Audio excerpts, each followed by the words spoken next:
do you actually do what you know you need to do in order to be radiant, to show up happy and not resentful? What do you really wish you had more time for? Because you do. It's like, we do have the time. I would say we have the time if we intentionally design it. Yeah. But for most of us, in order to intentionally design it, we have to set boundaries and say no to a lot of things, which many empaths, who are like a lot of people in our communities, I think, are not good at. It's not a strong skill. Ladies and gentlemen. Inventor and author of Primal Habits, Uninflamed, Master of You, and Body Thrive, and soon to be released, The Witch's Cancer Journal. A weaver of words and ancient worlds into the future. Plumbing for depth in the playground of your continual reinvention. A wisdom rich, Agayana Yoini. And now the moment we've been waiting for is here. Ringleader of Club Thrive and Wellness Pro Academy. A freedom warrior, earth mother, proud mama, devoted wife. Not your grandmother's Ayurveda. Futurist. Biohacker. Guru and Goofball. Where truth and freedom prevail. Evolving the ancient into the future. Welcome to the Thrive with Cate Stillman podcast. Made for you by us. I've been in the middle of building our Detox certification. And it's apropos that Brett's here, because Brett also builds certification courses for yoga teachers. And so, Brett, I'm sure you can relate to what it's like when you have the 10,000 things that are going into a streamlined process to make it easier for people to do the thing. Yeah, it's like birthing a child. It's a lot. That's how it feels to me each time. I was like telling my team on the latest certification I did, I was like, the baby is crowning. Right. But it was like a very intense process. Yeah. And you do so much writing too. Well, I'm just in Canva, so it's fun. It's easier to use visual communication now than in the past, I find, because Canva's just made it so much easier to help people with pictures. All right. Well, everybody, I'm excited to have Brett Larkin here. For those of you who don't know Brett, she has a number of websites, and she has a new book, which has been so fun to be part of the process of Brett's Yoga Life book. BrettLarkin.com. I'll put a link to her website in the chat. And I wanted Brett to come in and talk with us a bit just about the process of going deeper into a detox. So right now we're going into week 2, which is the going deep part of a detox. And in going in deep, there's physiological practices that are very helpful to do alongside of the diet and dinacharya practices. So some people are doing a fast mimicking diet right now. Some people are doing a liver stone flush. Some people are combining those. Some people are doing a khichdi cleanse. There's a lot of different things going on. The first week, we just ease in mostly with the habits and the preparatory practices so that we can go in deep. And right now we're in really the going in deep week. And so because our detox doesn't have as many physical practices on yoga, of like, what should your yoga practice be like? What should your meditation practice be like? How can you use pranayama or breathing practices? So I thought it would be fun for Brett and I to riff a bit on this and to get her perspective on what she does and what she teaches in her yoga teacher training community. And then after, I'll stay on and we can do Q&A in general on like all of the things that come up when you're in the middle of a liver stone cleanse, and the questions on oleation and the questions on the rebuilding Agni and that I'm seeing on our forum.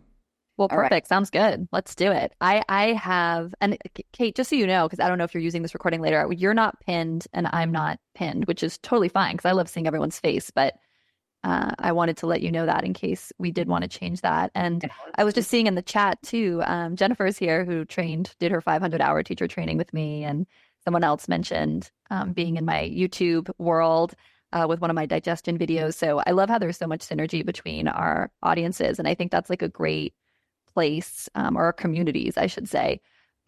That's a great place to kick off because, Cate, I feel like you were the person who really got me doing intermittent fasting or experimenting with it. And so I thought I could share maybe some of the because I think I did this with you 2 years ago, or, I got involved in your whole spring detox movement many years ago. So I thought I could share some of the things that have been aha moments and that I've worked with, also inspired by your work. And then, we can go into some of the yoga and breathwork practices. That sounds good. Yeah, that sounds good.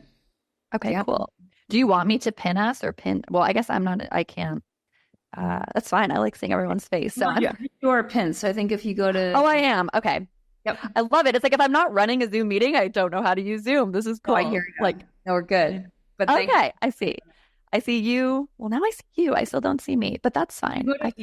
Can you go I can pin myself. This is so funny. Like I need to tell my team later. Be like, Brett didn't know how to use Zoom in Kate's meeting. Okay. So hi everyone. So the one thing, obviously, I'm sure everyone here is familiar, Cate, with how you're adjusting the intermittent fasting to the doshas.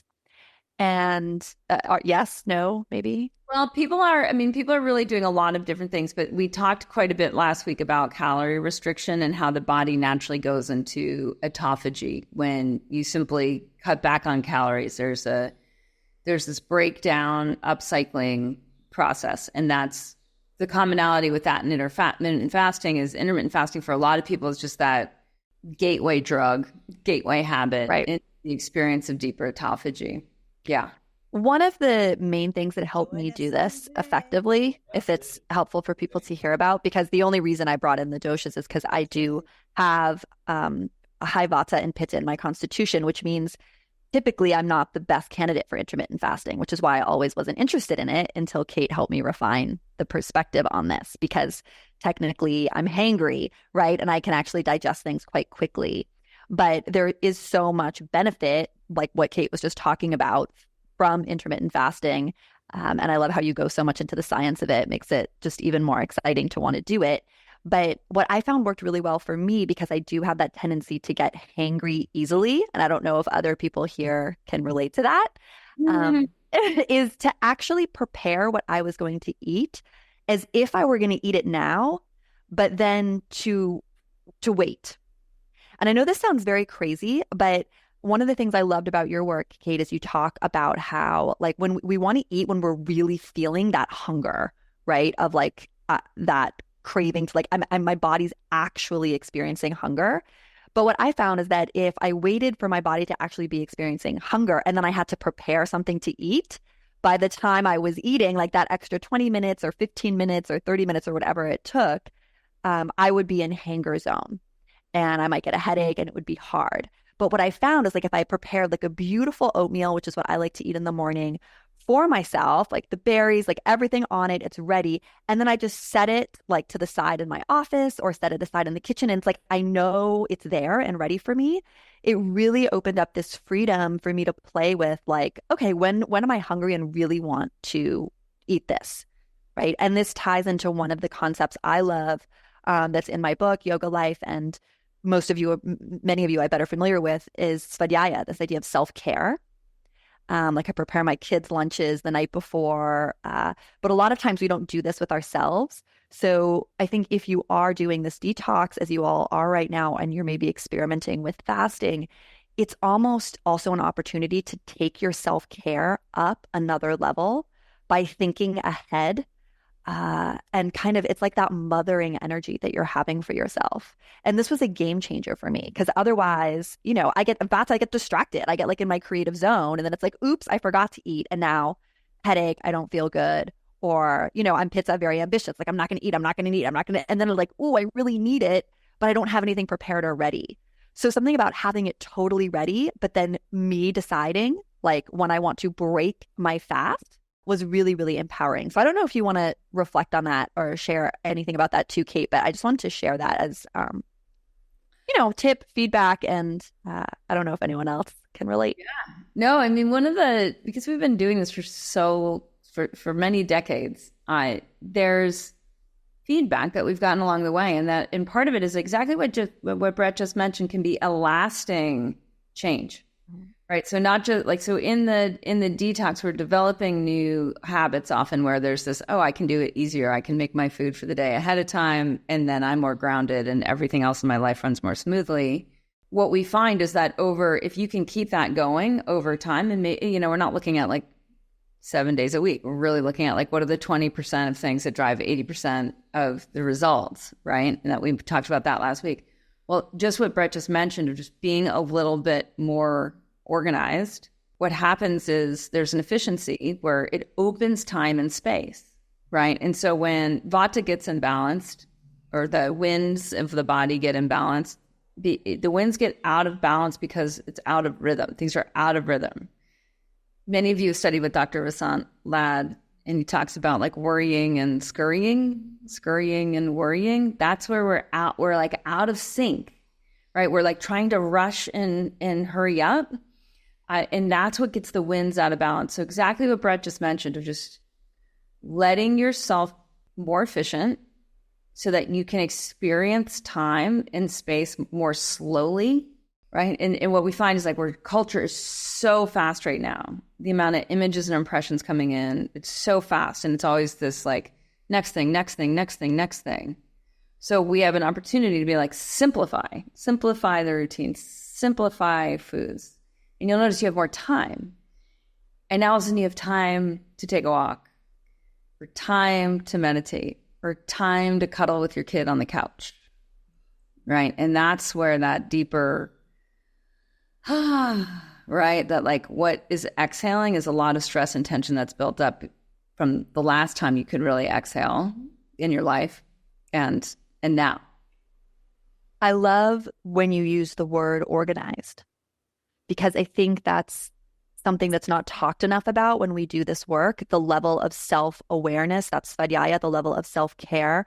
And a big shift for me in taking all this work that I learned with you and then going deeper with it was like literally adding on insane organization to the extent that I really need to study my calendar like an art craft, like figuring out what can I say yes to, what can I say no to, looking at the day before. So I'd ask like, how many of you are doing this? Like how many of you are looking at tomorrow, how things are scheduled, and asking, if I were taking care of myself the way I'd take care of my own child, what would I do to set myself up for success? And this was another game-changing thing that I started to do. I started to notice, oh, wow, like my child, Brett, is extremely overscheduled on Wednesday, right? Because this is like moving the Titanic, right? Like it takes a long time to make these changes. Because I mean, eventually I was like, oh, I want to have a calendar that's a lot more open. But it took me, a year and a half to even start to get there, and it's still working. So I'd see, oh, wow, I'm really overscheduled. Like, first of all, how did that happen? Like, oh, clearly I said yes to too many things, or, something in our planning or whatever is not going right. But then I'm like, how am I going to eat? How am I going to feel nourished? How am I going to also experience pleasure in this day that I'm seeing tomorrow? So that's where I started to think, oh, wow, okay, I actually need to make a smoothie for myself the night before, like not blend it, but actually just put all the ingredients in the blender and do that in the evening. And then it was like, oh, well, I won't get to, sit and, I don't watch that much TV, but I like kind of watch my husband watch TV and stretch. And so I was like, oh, I won't get to do that, or I'll miss out on these like evening self-care activities. But what actually happened energetically, which was so interesting, is that making that smoothie for myself the night before, instead of numbing or doing some of the other, distracting activities that a lot of us like to do in the evening, I felt I was embodying this mother energy, and it was actually incredibly calming and relaxing. And I found that it was actually pleasurable. I was like, wow, I like, kind of pre-prepping the smoothie the night before. Wow, I like kind of, slowly winding down and wiping the counters in my kitchen and slowly turning the lights off and maybe just having a candle and doing this really sort of slow wind down. So again, I'm sharing some kind of potentially silly examples from my own life. But do you see how this is very different than like I used to think shutting down the kitchen was a chore, or that making myself a snack for the following day would be a chore. But when I had kind of this mother energy of like, am I going to take care of myself? How is this going to flow? And then doing the work to actually take care of myself by preparing that smoothie. It's like we talk about self-love so much in this whole yoga culture thing that we're all in. Ayurveda culture too, right? But it's like that's where rubber hits the road. It's like, are you willing to actually do it? And I think why making the smoothie the night before ended up becoming so pleasurable to me was because I was like, wow, I'm actually truly practicing self-care in this moment. I'm setting myself up for success. I am taking care of myself the same way I'd take care of a child. And that's something I put huge emphasis on right now in my life. What is the schedule? What is the week? Is there enough empty time? Is there enough time to cook? Is there enough time to, I always know that I'm calm and doing well in life when this is like my new symbol of success is when I have the homemade chai, because that's something that I only do if I'm relaxed and have time. I brew it from scratch, right? With all the herbs. And so it's kind of funny because when I have that on the stove, it's like I know I'm in a good space mentally, emotionally, and energetically because there was space for that to happen rather than like the rush of the tea bag. Not that there's any judgment against tea bags. I have one right here. But so again, I'll pause there, Cate, and let you interject a little bit. And then I promise we can touch on some yoga and breathing because my next kind of share was around that actually. Yeah. Yeah. I mean, I just want us to drop in a minute into that. Like what, and it might be helpful for people to write a few things down. Like, what do you really wish you had more time for?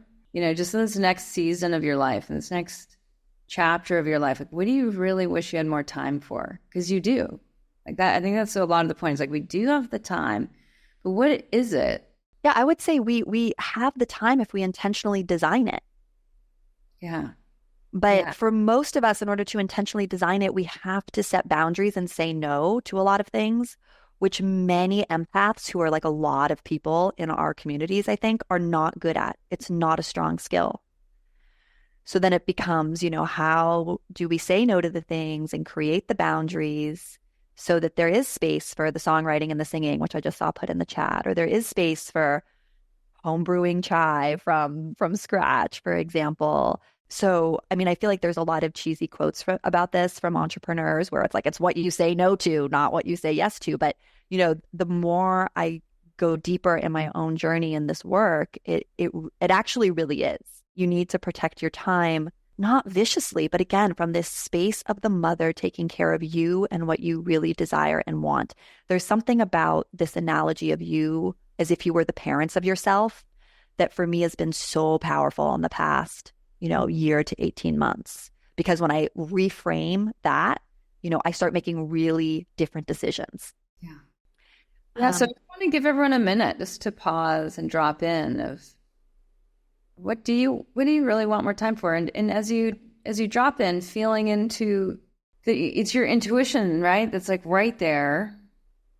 And and you might feel more of an exhale on the inside, just letting some of the rush or the too many things naturally fall away. And you might notice where, just like in modern culture, how we this whole idea of like 3 meals a day, to some of you might now seem like completely ridiculous, or snacking might seem completely ridiculous, or watching Netflix, right? Because there's certain things that happen when you're going into the deep, as you're dropping into the deep, where you're like, wow, there's so much more time and space right now.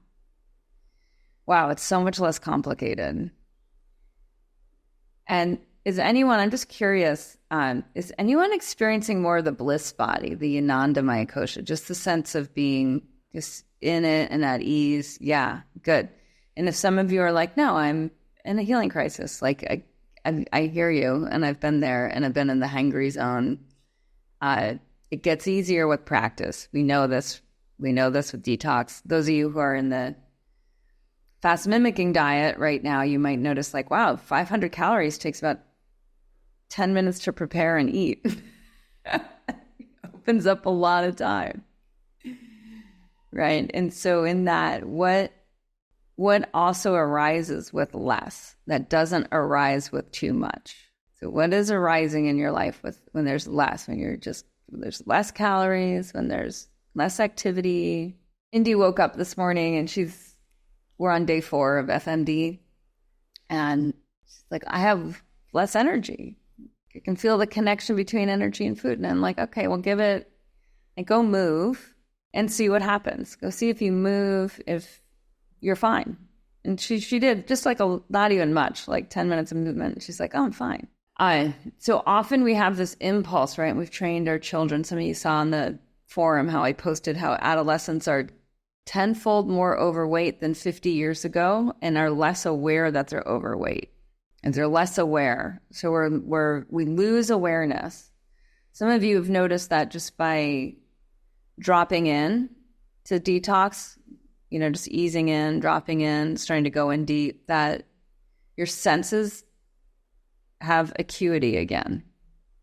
So as we do too much, the rushing, the worrying, the scurrying, as Dr. Ladd would say, right? We're dumbing down our sense organs, which in Ayurvedic medicine it's part of the top 3 causes of disease, is this dumbing down of the senses. So it's perilous, right? It's like at your own peril, do you take in too much stimulation? And they knew, these are old texts, right? This is from the old texts. These are from the texts that go back a few thousand years. This is not a new problem, right? When you see things that are like, oh, we've known this is part of the accumulation of wisdom of the species, part of being a human. We know that we, to our own peril, overstimulate, over-ingest, and then we lose our sensory acuity. So we're less able to choose. Sensory acuity is how the power of the mind decides what to ingest through any of the senses. So the reset button, like this going in deep and hitting the reset, like where you can really exhale. And yeah, there may be hunger pangs, there may be lower energy, there may be snot or bile or gas or all of it, right? The doshas will exude. There's a much deeper why going on. There's another dimension to experience yourself at. And that's what should start to be opening up. So into that space, I just want you to ask yourself, like, what is it that you really want to, like, what do you want to do this next week? It's an huge opportunity. So detox is so much less about deprivation than we think when we're in an overstimulated pattern, when we're the rushing, the worrying, the scurrying, right? It's so much more about accessing the bliss body. There's like the boon, right? Of like, what does it feel like to have space within your cells and in the tissue of the body? What is it when there's the right amount of space and the rhythm is creating the right energy flows that you have increased cohesion? So there's more integrity. And integrity is a good word to write down. Just like, what is the experience of integrity, physiological integrity, or in Ayurveda, the Annamaya Kosha, psychological integrity, right? Where there's just like, there's fewer thoughts with more coherence, integrity and intuition. So you're not going against intuition. Like your intuition is clear and like, that's what I want more of. Like, yeah, I'm going to do that. I'm not going to override, right? Usually it's the mind or the body that's overriding the intuitive body. And then integrity in the physiology of the bliss body, the Anandamaya Kosha, requires that refined space, that higher dimension where we have space and it's in sync from rhythm. The space is organized into rhythm.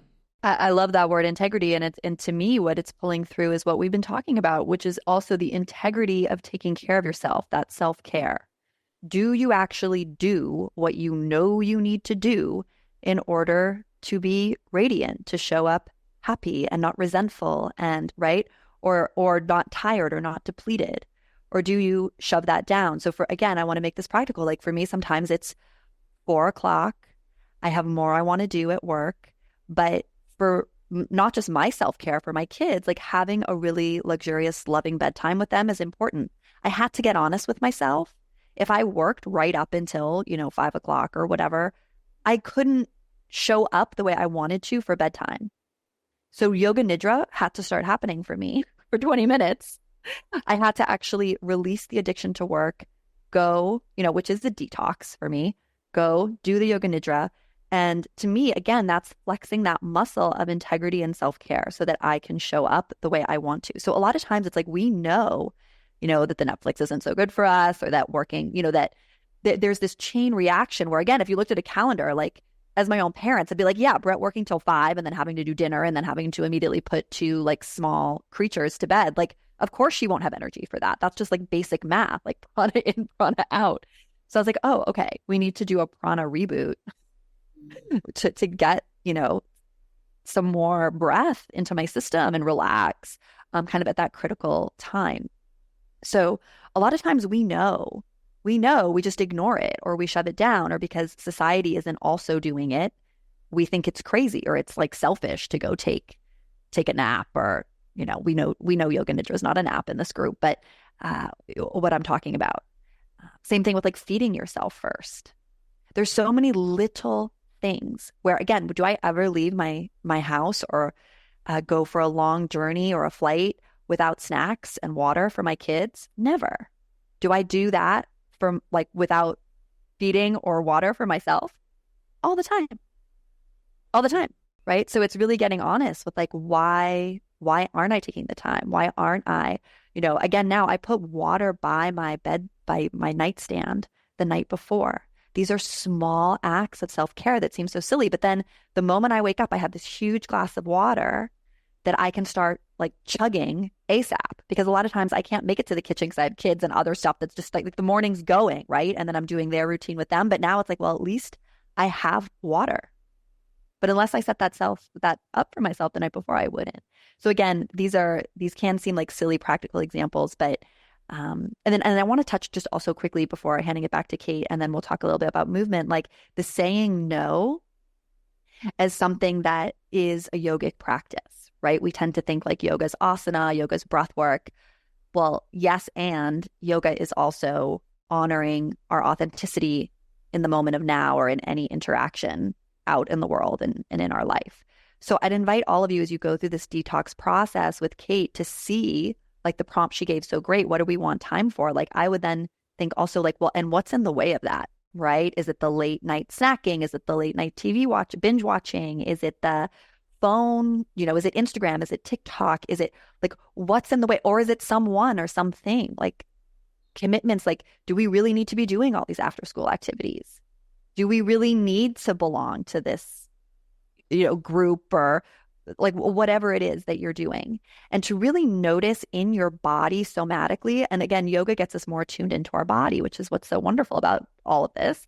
But when someone is asking you, or when you're in an experience of wanting to say no, whether it's like an email coming in or someone actually asking you something, what are the signals that your body is giving you that it's a no? Because if we can't figure that out, we're lost. And most of us actually can figure it out, but we have a program that's very good at like ignoring that.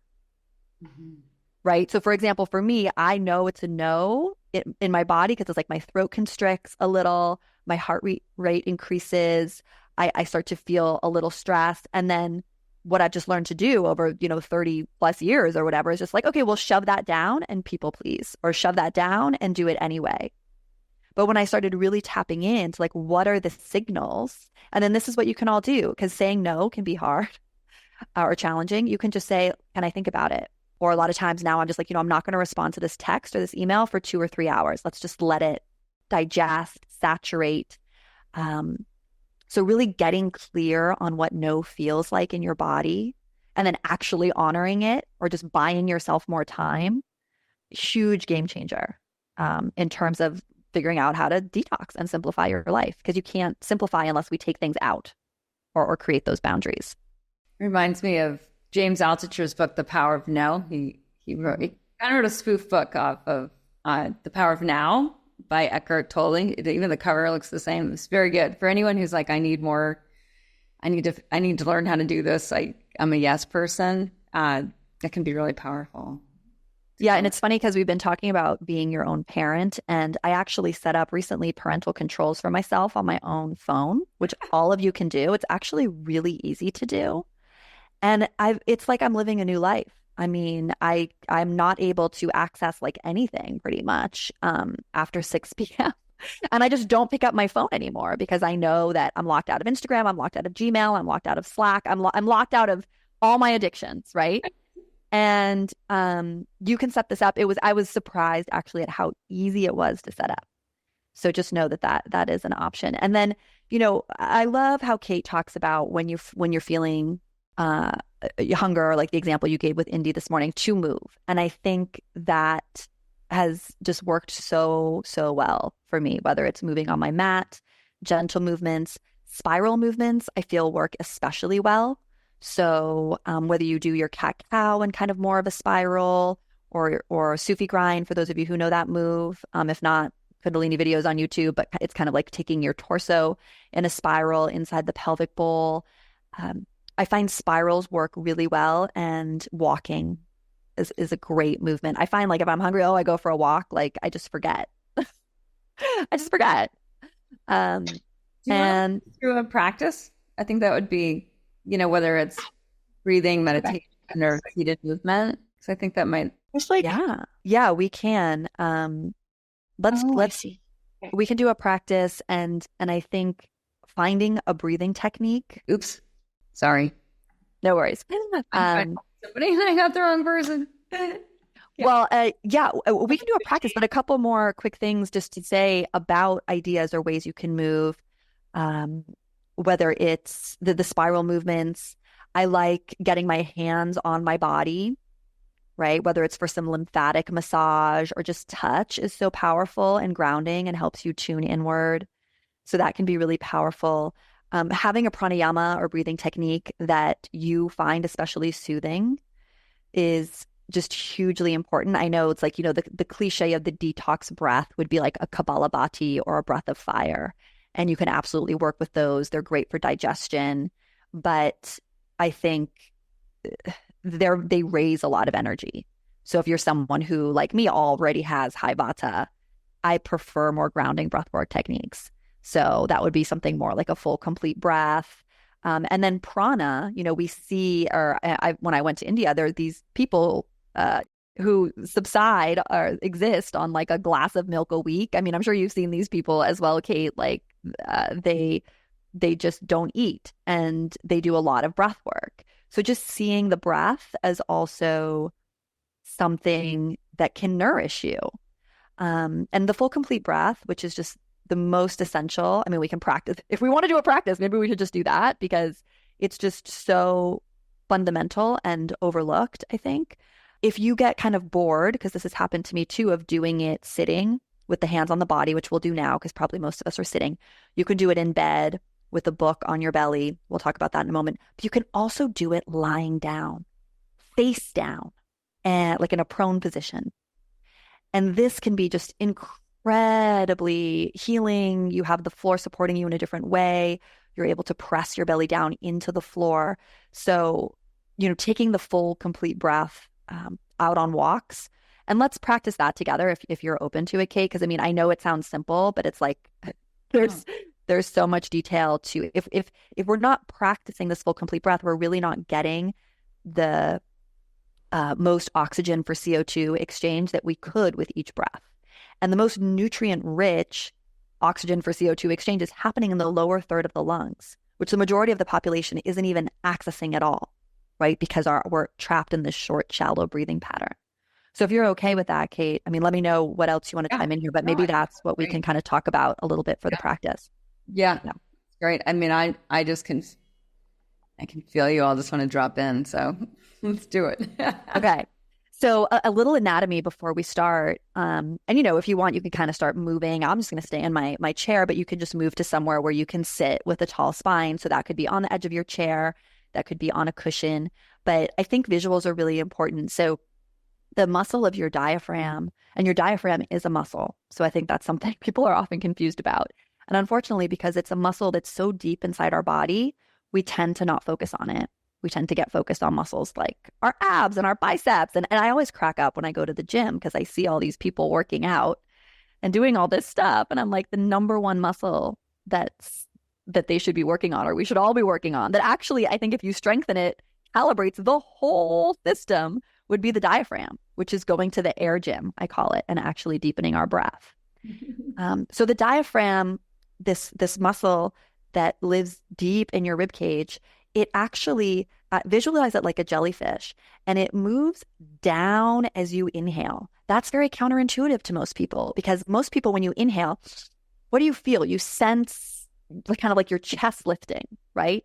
And that's because your lungs are lifting a little bit, but the diaphragm, the muscle that's powering that, is actually moving down. And as the diaphragm moves down, what it should do is it kind of squishes your belly a little bit so your belly puffs out. Okay. And in ancient art, we see often depicted people who are enlightened. You often see them as depicted in blue. But they often have like little bellies. I don't know if you guys have ever seen that. Or if we look at Buddha, who Siddhartha the warrior became Buddha, is often depicted as, he has one depiction where he has a big belly. And this is not because he was eating a lot. It's because showing someone with a bit of a belly in ancient art was symbolizing that this person's enlightened. Like they're a rock star breather. They have a really strong diaphragm. And this is where we get into a real bind, literally, because what do so many, especially women, do? Stuck in our bellies, right? And we're holding a ton of tension there. We maybe see ourselves in a window and we're like, right? We're constantly sucking it in because we're told we need to be thin, or your mother was telling you need to be thin. In my case, whatever it is. So we can hold a lot of tension in this area. And what happens then is that the diaphragm, instead of moving in this pattern that we want, where it's moving down on an inhale, pushing the belly out, so your belly button ideally moves forward a little bit, and then up on an exhalation. So on an exhalation, it kind of snuggles back up under your rib cage and your belly actually moves back. Instead, a lot of people get trapped in what's called a reciprocal inhibited breathing pattern, where actually the opposite is happening. And what that leads to is short, shallow, only up in the chest breaths, where your diaphragm is kind of just like moving like this. This means you need to take more breaths per minute. So some of these yogis in caves or in India, like they're taking maybe just 2 or 3 or 4 breaths per minute in this super slow, right? While maybe our average person walking down the street is like, it's a lot more breaths per minute. And the yogis, also there's sayings that they used to say you only had a finite number of breaths per lifetime. So then it's like, how quickly do you want to move through those breaths? Quickly or slowly? So if we want to experience this together right now, I think getting the hands on the body is always really helpful. So you can take one hand to the chest, one hand to the belly. I like my left hand on my chest, my right hand on my belly. And just take a moment to notice the spine. So feel your sits bones grounding into wherever you're sitting. Give your shoulders a moment to stack over the hips. So maybe you want to rock a little bit forward and back in space. And then once you find the shoulders over the hips, just allow the ears to stack over the shoulders. For most of us, that means we need to imagine pressing our head into an imaginary wall behind us. Not always, but just see. Can you lengthen the back of the neck, stack the shoulders over the ears? And then we can begin with Apa Japa, which is just breath observation. So just taking a moment, no judgment, and just observing, where is your breath right now? Are you breathing in through your nose or mouth? Is the air warm or cool? Do you feel the air more in your belly or your chest? Just noticing. This is the perfect technique because just this act of noticing and observing the breath, you'll notice that the breath, A, naturally starts to shift, but B, it's actually been scientifically proven to start stimulating the parasympathetic nervous system. Just the act of observation without even changing anything consciously yet. And after you've observed, invite your breath to slow down. And I want you to imagine that as you breathe in, like an elevator, a ball of light descends from your crown of head down into your belly. So you're thinking down on the inhale. And on the exhale, that ball of light can rise back up from the bottom of the spine into the head. And once you have the visualization, see if you can add the physiology. So as you inhale, think down. See if you can get your belly, the hand underneath the palm, your belly to move forward into your hand. So your navel, your belly button actually moves forward as you breathe in and you think down. And as you exhale, you can gently draw the belly button back towards the spine if that feels good, and think up, seeing that ball of light rise. Inhale, ball of light descends. Puff the belly out, even if it's a little artificial, to see how much you can get your belly button pressing into your palm.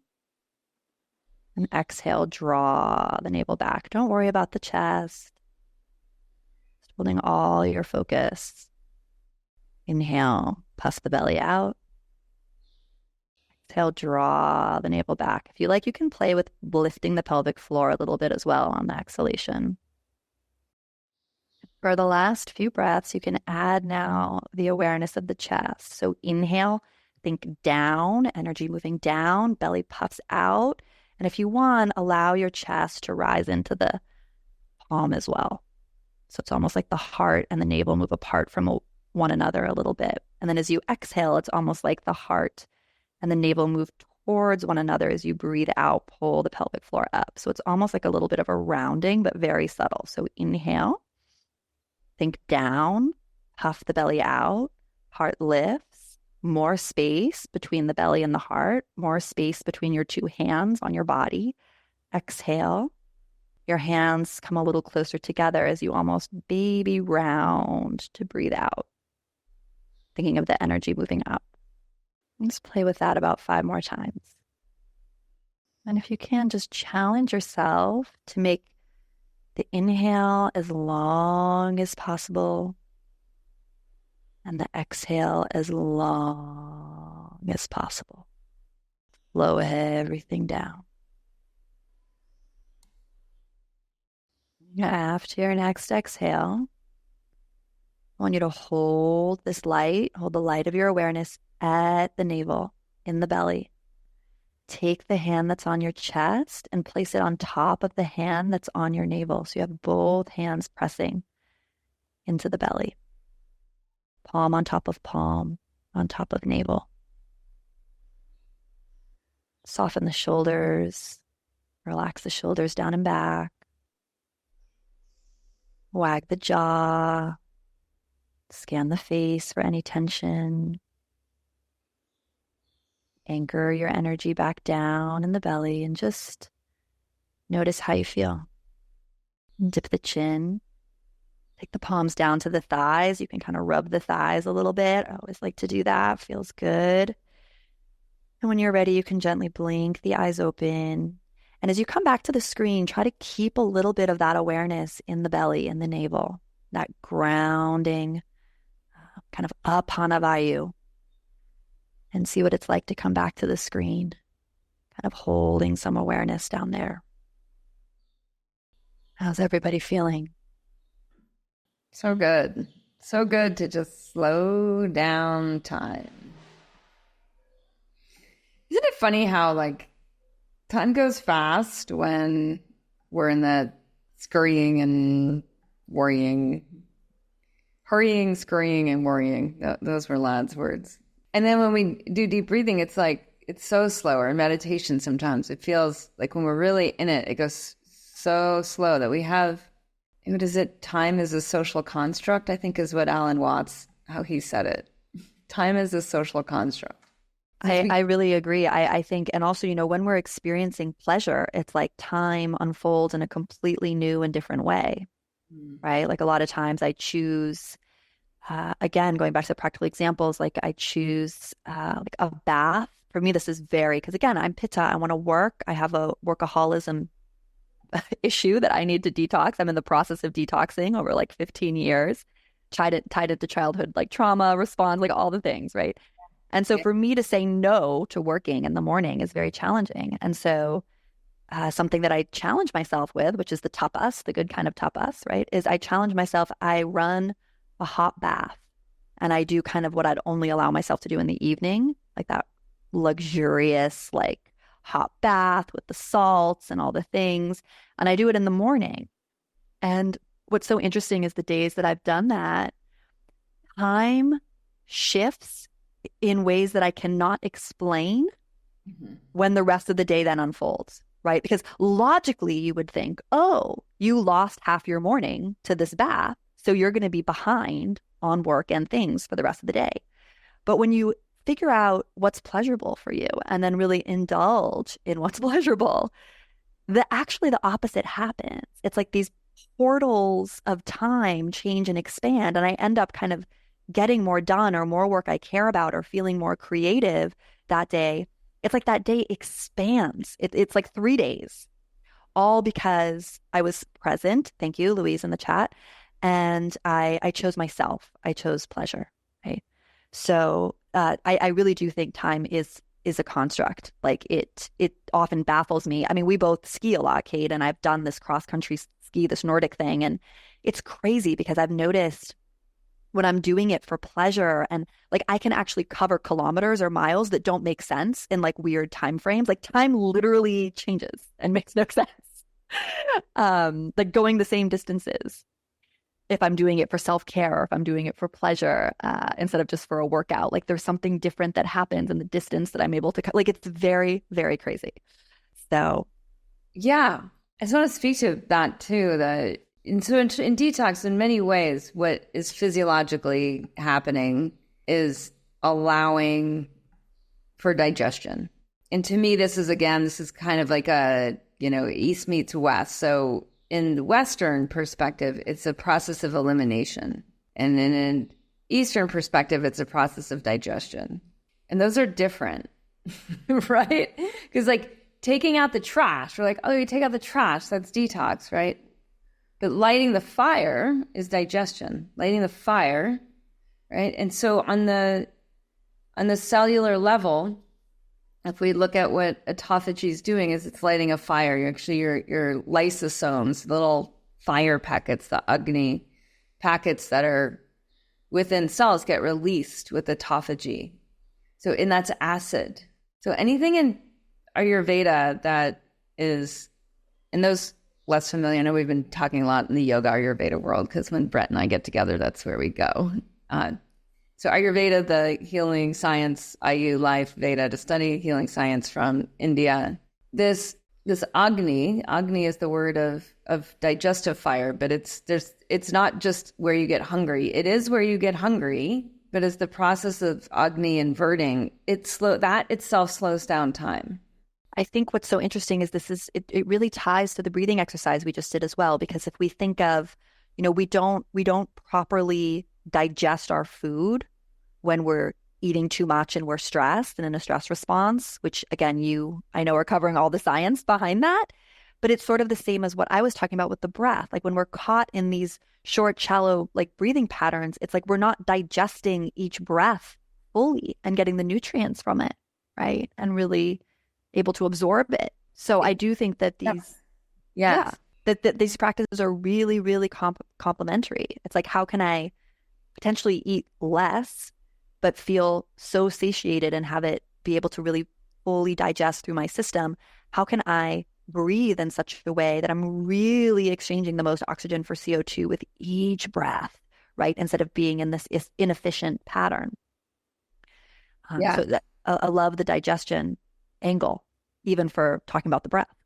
Yeah. Well, and it goes, if we look at the 3 breath system, right? So if we look at oxygen in, releases nitric oxide in the sinuses and lungs, which allow that oxygen to get absorbed into cells and then carbon dioxide to come out. So a lot of us were trained on the 2-gas system because we went to school before in the 1990s. And then in the 1990s, they discover the molecule of the year, nitric oxide. I think that was 1990, early 1990s. It's this 3-gas system. So anyone who doesn't have access into the sinuses, that's something that we want to work on. And I know, and I'll stay on and we'll go through some Q&A with that. But for that Agni, right, and that's not just cellular, but it's also, you can look at the nitrous oxide as Agni, nitric oxide. It's what's causing that digestion and exchange of oxygen and carbon dioxide out. And so when we're able to breathe more fully through the sinuses into the lungs, the oxygen circulates, right? And as Brett led us through with the contraction and expansion of the diaphragm, like the whole, like now we're in rhythm. Now we're in rhythm. If we're upper chest breathing, if our sinuses are blocked, there's all these ways that it's like, then we're in a fast time. We're out of rhythm with time. Our physiology is out of sync with the universal pulsation. That's another way of saying that. Brett, let's talk about twisting and yoga and swirling and actually moving organ energy. I I know there's some links, or so people are asking for, or there's, you have so much on YouTube. So I'm kind of wondering what we should plug in from YouTube into our school forum, because I think people have a much more connection with you from this, and they'll want to do the practices more. They'll be like, yeah, I'm going to actually take the 15 minutes and get to my mat. Yes. Yeah. So I can send some things to you after this. So you guys can share them. I mean, there's a lot on YouTube. I can show you a couple quick poses now, and I know you have Q&A you have to do in the forum and everything, but let's go over the Sufi grind. Let's go over a little bit about twisting, and just a final note on that full complete breath. I would really invite you, if you guys want some homework, is just to do that every night before bed. We did it seated, which is actually the hardest way to do it. The easiest way to do it is do this exact same thing we just did. And I'm assuming they have the recording, Cate, but you could just listen to this, and do it lying down. Because when you're lying down, you have the support of the bed, and you can actually feel your hand go up and down, or you can even place something like a book, or with my kids, I put a stuffed animal on their belly or whatever. And we practice this every single night as a way to tune in with yourself. You could also do it face down, right? We talked about doing it face down, and then it's just like you're just pressing your belly into the mattress or into the yoga mat. So the Sufi grind, I love it so much. This is just like, and it's really a fun one because you're stirring, right? Which is part of what you guys are all doing here, like stirring the digestive fire, but it's very gentle. So you can do it seated in a chair with your legs straight, or I like to do it cross-legged. But the idea is that you're imagining your torso is like a ladle, and your pelvic bowl, which is down here, there we go, pelvic bowl. I visualize, like, when you have a really good soup and you want to like scoop the soup, all parts of the bowl, right? So it's like my torso is this ladle. So if you want to try it with me, and then I think of the heart as a flashlight. I know it's like a lot of analogies, but it's all going to make sense. So you inhale as you come forward, exhale as you come back. And as you exhale, you're actually rounding back on your sits bones. So I'm making like a C curve with my low back, rounding, and then coming forward. And what I see a lot of Kundalini yogis do is they just kind of do it fast and up here, which is okay. But I really like to go for the edges of the bowl, right? And then why I think of the heart as a flashlight is I'm like, okay, I want this flashlight of my heart to shine over my left knee, right? All the way back, and then over my right knee. So you guys can play with that.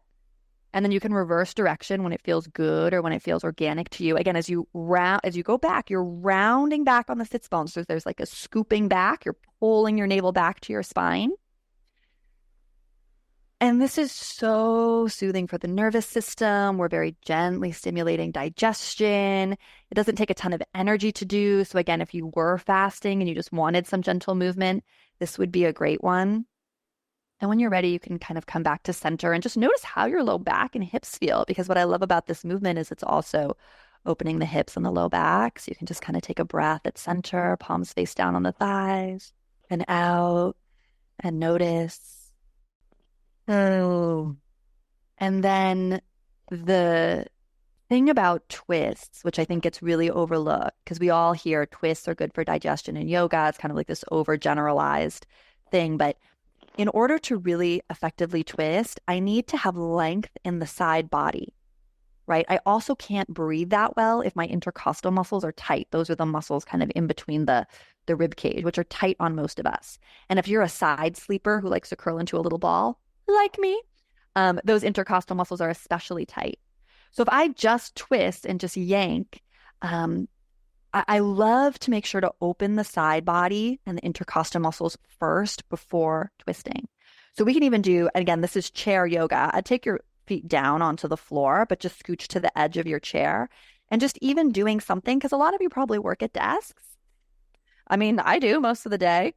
And just doing something as simple as the arms are down, your arms are like levers essentially, and just lean to one side and allow the opposite side body to open. I mean, this is so simple. You could just do this between emails, really breathe.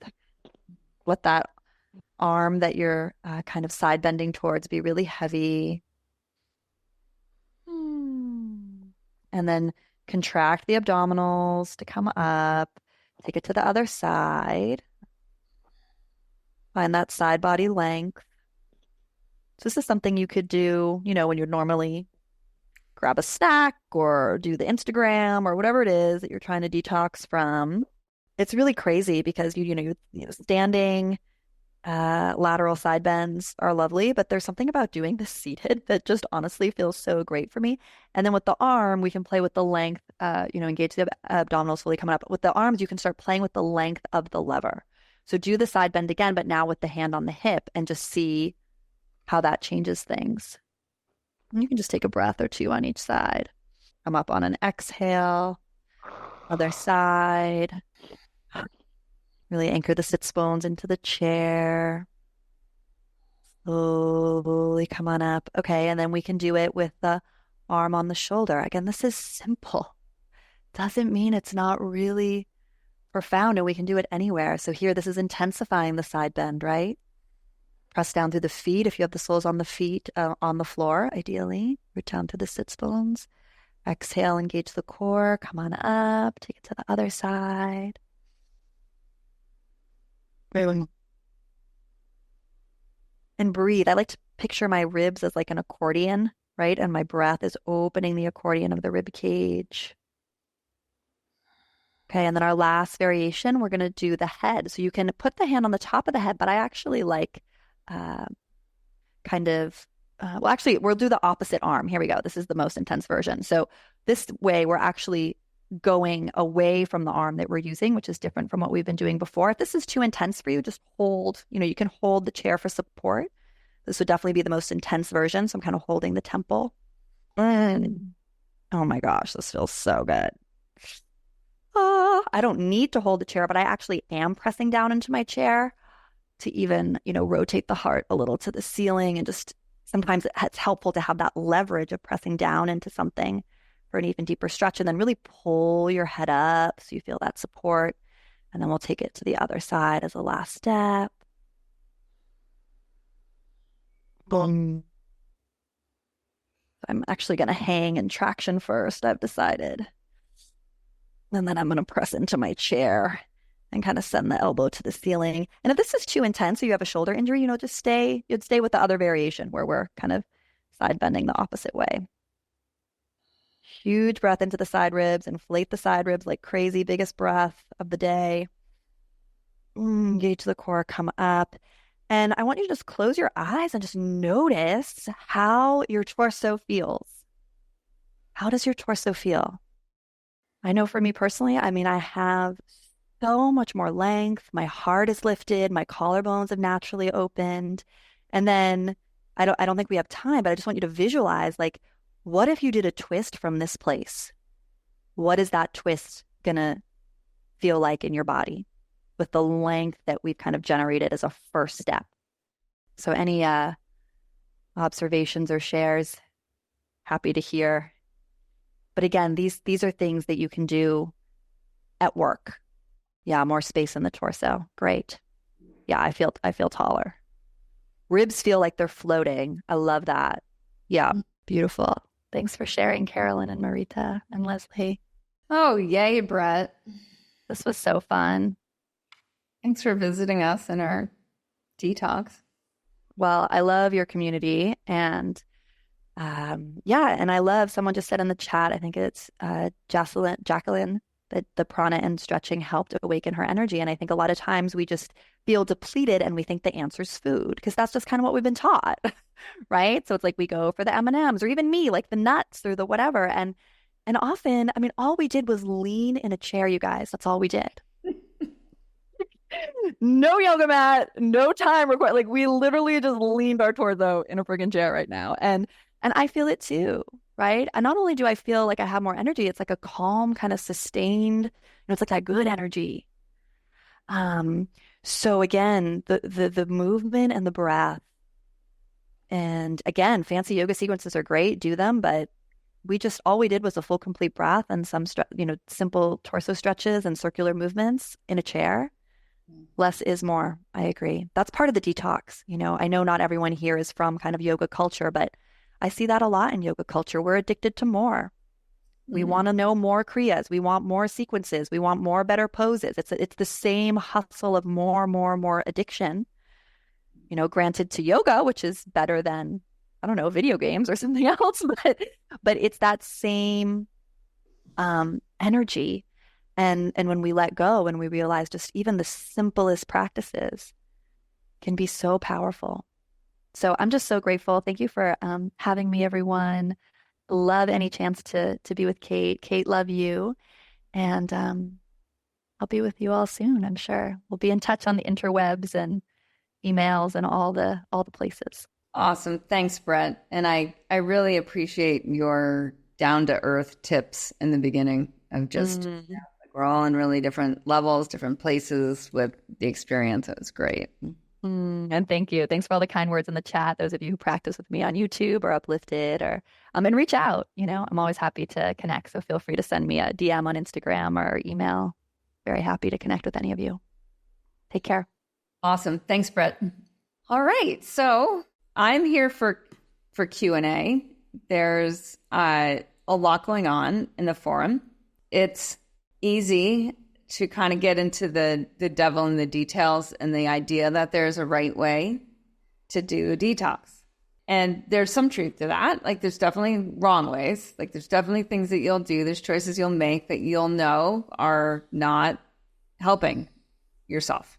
And what I like to teach really is the concepts, right? And awakening your intuition and creating the detox certification, which I know a bunch of you are in. And it's exciting because to me, it's it's a brave new world of me teaching a fairly complicated certification course. And so part of what I've been doing is going through, we found tip sheets today from 2002. And it's a lot. There's a lot of different ways for the body to detox. The core concepts, though, of what we're doing, I just want to keep coming back to the core concepts so that we're more able to ask our questions internally. And that doesn't mean I don't want to stay on and answer questions for however long we have questions for, right? But it's to stop outsourcing and to increase our ability to insource, to know. So I've made stuff up for a long time, right, through experimentation. And one of my general principles for everyone in detox is always be experimenting. I call it ABX for short. X is for experimenting. I know that doesn't make sense. I know experimenting starts with an E, but ABX can be a good principle as you go in deep, especially like we talked about last week, those of you who have a perfectionist tendency, because you can't detox perfectly, right? What you'll do is you'll trigger a contraction. So that contraction will be a way of the mind setting a standard that it can't live up to. And then that'll bring you out of the bliss body. So given that, you'll learn. So I was talking with someone today who she did last fall fast mimicking diet, and then she did the liver stone flush, and that created a healing crisis, and she had a ton of mucus coming out. She got a cold, essentially. Right? So her energy was really low. She was really depleted. And I looked at her and I'm like, you lost, and I know her because she's come to the live events, like you lost a lot of kapha amma. Now, kapha amma is congestion. That congestion can be impacted, like we talked about last week, this idea of impacted amma. So vata impacted, it shows up more as like osteoporosis, right? It shows up more as dry colon. It turns up as fibrosis. Really, it can be fibrosis anywhere in the body. It can be arterial sclerosis, right? That's impacted amma. It's like dried, it's plaquey, it's hard. But kapha can be impacted, and as it comes out as mucus. It's like you literally ooze it out. So that means that the agni, the cellular fires, have been fired up to the point where it's like dehydrating or warming up the icebergs. Rehydrating, really is. It's rehydrating, it's warming up, it's melting. And so it can feel terrible. And you might be like, I'm doing it wrong. But you're not doing it wrong. You're doing it right. And it feels like shit, but you're doing it right. And some of you may have skin eruptions come out. We've had, like I think I mentioned last week, like black mold come out of ears. Like there's stuff, stuff will come out. And this is part of the elimination, right? Where we, like, it is digestion and it is elimination and it is both. but it's digestion first. So if you're wondering, should I do this or should I do that? What I used to do a lot when I was more, I don't know, just more probably standardized by Western culture back in the day, is I would look for the loophole. Like I would look for like the one place where I could find like one line on one of the 50 pages of the detox guides where it was like, you can do this, right? But I knew inside that that wasn't really going to help myself, that that was going to reverse this flow. Because now that we're going into the deep, we're opening channels. That's why just those simple twists were so much more effective than if we had done them last week, because we've eased in for a week. All right, so you're in it. So that means things are starting to open way more easily. Does anyone notice when you wake up in the morning, you just feel like, oh, it kind of feels like I already did yoga? And I didn't do yoga yet? That's how you know the channels are opening. Things are going into flow. So you can make decisions that will reverse that. And it'll start to put the toxicity back into the tissue that it's coming out of. And you know it. You know it when you're happening. You know it when it's going on. All right, Linda, you might not like this answer about clogged sinuses. The most effective way I have found in 20 years, snorting urine, snorting fresh urine. It's so effective. The reason it's so effective is urine nourishes the microbiomes. And it's the microbiome of the ostia between the openings of the nostrils and the sinuses that are blocked. They get blocked. But those are controlled by microbial species. And so we want to nourish those microbial species. There are other things that will work, like salt water will work. But if you think of the difference between salt water and urine, urine is probiotic. Urine has electrolytes. Urine has amino acids. It's also prebiotic. So that means it has the food that feeds the microbes, and it actually has the microbes. So I know it's not a popular answer. I have seen like people who should have had surgery for sinus issues. They do operate on chronic rhinitis. I've seen people be able to reverse it. The other nice thing about pee is it's right there for you whenever you need it. And it's just weird at first. So you can dilute it in salt water if you're totally wigged out. That's the way you would start. Is you'd start with salt water like a neti pot, and then you just put a few drops of urine in it. And you kind of get over the disgust factor. And then what would happen over time is you'd realize that the people were doing urine nausea all along, and it wasn't until later that we went to salt water. It wasn't until later till we made it more inconvenient. Now, in today's day and age, salt water is easy to come by. Does anyone remember like how Gandhi got control of India back from the British? What did he do? He led the march to the sea. He took back over the salt industry. So if you didn't live at the ocean, it was harder to get salt once upon a time. Salt became a money, it became a currency, it became a commodity. But before that, we just used our body to heal our body. And I know that's super advanced. It's a super advanced primal habit. It's also something that, I don't know, Indy and I were talking about it yesterday. She was like, you know when you went crazy? I'm like, yeah. I'm like, you mean primal? She's like, huh? Right? So there's something that seems so crazy about these. We were talking about it in this way. It's just like, what happens when you make a stand for truth? And that's more or less where I made a decision a couple of years ago just to be all in on truth, even if it's unpopular, even if I lose YouTube likes or whatnot. And so I don't say it lightly, that urine is, it's not even like close to being better than salt water. It's dimensions. It's whole dimensions better than salt water. And the same thing is true with oil on the skin.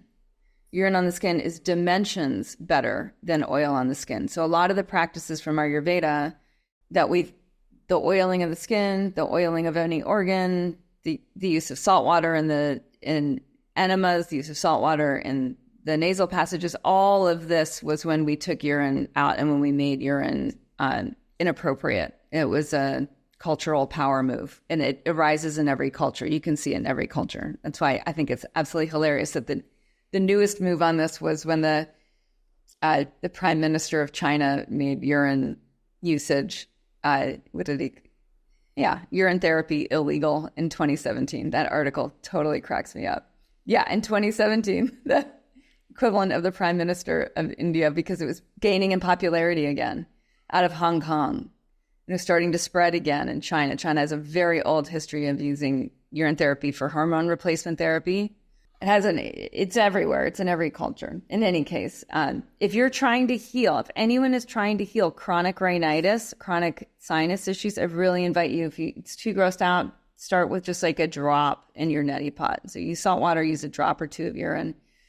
It'll have an impact and it'll start to awaken your intuitive body wisdom. And then over time, you might just go to, all I do is pee in a cup and then I literally take a sip through my nostrils and it clears my tonsils, it clears my ostia, it clears my parasinuses. It takes half of a second. I don't need to mix salt water. You don't either. You have salt in your water. Okay. Yay. Carolyn. And then Mahit. It's so fun to see so many old friends here. It's just really neat. I haven't seen Mahit in a while. Carolyn, it's good to have you back in Club Hero. Yay. Go ahead. My question is actually information. You mentioned breath. I was saying, for me, this talk, detox, I wound up with these 4 words: breath, broth, which means hydration, beauty means getting outside, and rhythm. And so I'm just organizing around that. The breath, and you kind of reinforced that the other day during a call. I'm looking for resources or guidance. There's just sort of, is there a part somewhere in Club Thrive to look for breath exercises, or is there somewhere where you would direct me specifically to go? And then the other thing I'm curious about is, I'd like to read or learn about the nitric oxide and what you were saying about the three gases. And I'm just wondering if there's a source for that. There is in Uninflamed. Oh, okay. I'll put the link to that in our chat. And then, it was, when I look back at the last few years of my life, I had to figure out why urine therapy worked, and that caused me to write a 90,000 word book called Uninflamed, where I was just explaining the whole inflammation crisis and the most simple, free for everyone on the planet, that anyone on the planet can uninflame themselves, and it became that. But there's a lot in there that explains the gas exchange. I did take out some of the scientific sightings just because it would have been 120,000 words to print with all of the scientific sightings, but there's a lot of citations in there. The most important ones are in there so that you can click through and read the studies. But yeah, I had no idea. I had no idea. You see, the real reason we have sinuses, right, that the air doesn't just go straight from the nostrils into the lungs. The reason we have the sinuses is because of the sinus microbiome. And the sinus microbiome's job is to produce nitric oxide. And that nitric oxide then causes the lungs to expand, and it causes the lung microbiome to create nitric oxide. And then that goes into the blood. So it's a mix of oxygen and nitric oxide that then goes into your bloodstream that causes dilation, right? And so when we looked at what happened in COVID, what we know from the SARS-CoV-1 virus that was back in the early 2000s was that the virus lives for days in the sinuses before it goes into the lungs. So if you have a snort, and that's the chapter in Uninflamed and in Primal Habits, the chapter is snort. If you have a snort habit, that means that you're not just cleaning the sinuses, but you're rejuvenating. So you're rejuvenating the microbes in the sinuses. You're creating eubiosis, which is similar to homeostasis. So eubiosis is when the microbiome's in homeostasis. So that then happens in the sinuses. You're also able to kill, because the nitric oxide, it works like electricity. It has a free it has a free electron. And that it singes, the way I think of it is like the bug lights, where the bug would fly into the light and go tss, right? And the electricity would kill the bug. That happens to bacteria and viruses when nitric oxide is released in the sinuses. So if you do have bacteria or viruses in your sinuses, the way that you lower that viral load is nitric oxide. There are studies also in uninflamed that make it look absolutely criminal that people weren't advised to do sinus cleansing during COVID, because we had that research for at least 15 years. They're also more in Asia and India, there's medicines that are just basically snorting nitric oxide. But the beautiful thing about your urine is it releases nitric oxide, and that has to do with some of the amino acids. There's 2 amino acids in particular that are in urine that cause the release of the nitric oxide. Same thing's true in the mouth, and that's where swish comes in handy, especially for people that have tooth or gum decay or are concerned about cancer, because dysbiosis in the mouth is linked to all cancers at this point. Okay. Is there a breath? Sorry. Oh yeah, Soma. So some of my friends are super into Soma yoga. I listed a link, and I saw Robin that you like that too. I'll just show you guys in the community. I posted a Soma breathwork practice, which I'm also into, like Wim Hof breathing techniques, but I find Soma's, what is it? It's like Wim Hof for Americans. It's really not Americans. It's just like for those of us who want to do it easier practice. It's this one, breath for breakfast. A breath for breakfast. Okay. Awesome. Thank you. The primal habits one. This is really easy, you guys. It's like he does these beautiful videos with music, and it's less intense than like the Wim Hof app, but it gets you into those really long, your breath will naturally become much slower and deeper, and you'll have that parasympathetic response where you barely need to breathe, which means that there's a lot of carbon dioxide circulating in your physiology. And that's what you want, right? That's basically accessing the bliss body. So yeah, I would just do this every day, you guys, especially those of you that are wanting to go in deeper. Put the headset on, I really recommend laying down, because you'll just use less energy and you can focus then more on breathing and not keeping yourself upright. Upright's super advanced with pranayama. And a lot of pranayama courses, like, you don't even get to sitting for like a year of daily practice.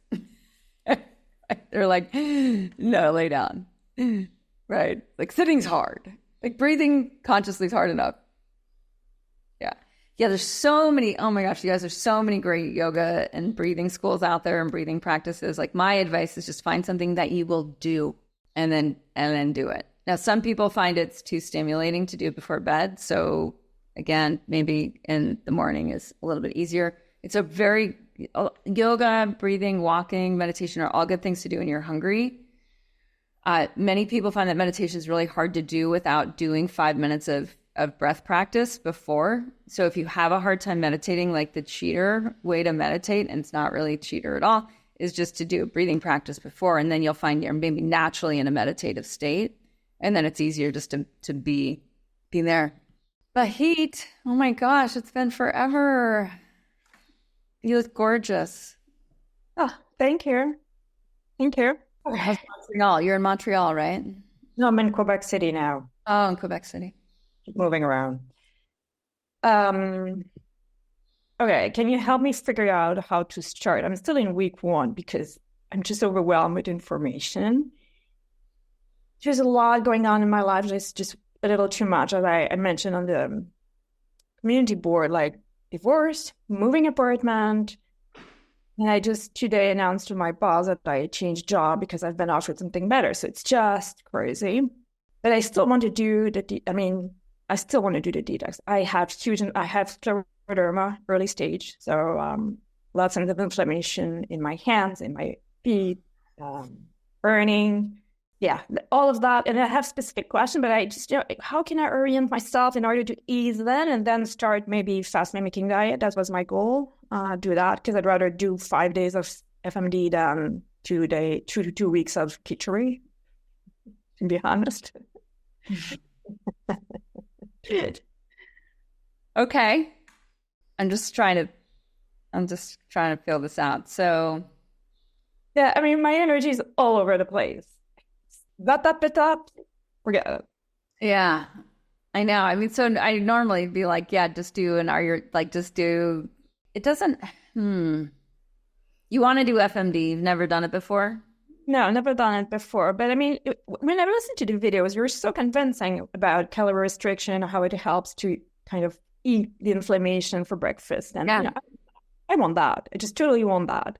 Yeah. I want to get rid of that swelling, burning. I mean, doctors want to put me on medication that have more side effects. Not yet. There's that. Yeah. And so I guess I have to start with oleation first, which I'm just learning about. Figure out. But...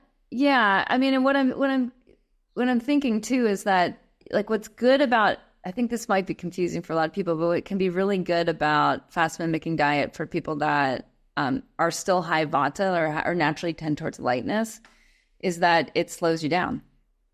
Like, you just literally don't have the energy. So it's kind of like the hamster wheel just stops, right? And you have a little bit more grace. Like, there's just more access to grace. But you'll have to be able to not do as much, which might exactly what Brett was talking about, like time for a bath. Like, no joke, time for a bath. Like, time to lay on the ground and do some breathing. And it's like just really letting the system slow down. So with those of you who have more bulk, I have a decent amount of bulk. I used to have a lot more bulk, but I still have some good bulk.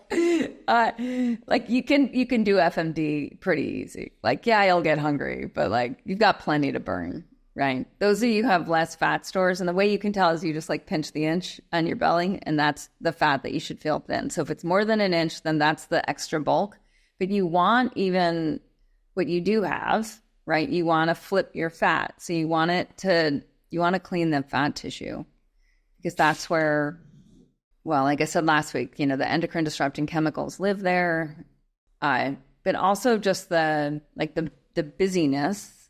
If you can thin that out, and then you can dedicate yourself to rebuilding slowly after, right? And really being more in the habits, the heat, rather than it's like about the foods, right? So if you can, it's going to slow your mind down. So if you look at the mind, if you look at mental inflammation, there's a book called Emotional Inflammation. I think I interviewed the authors of that last spring on the podcast.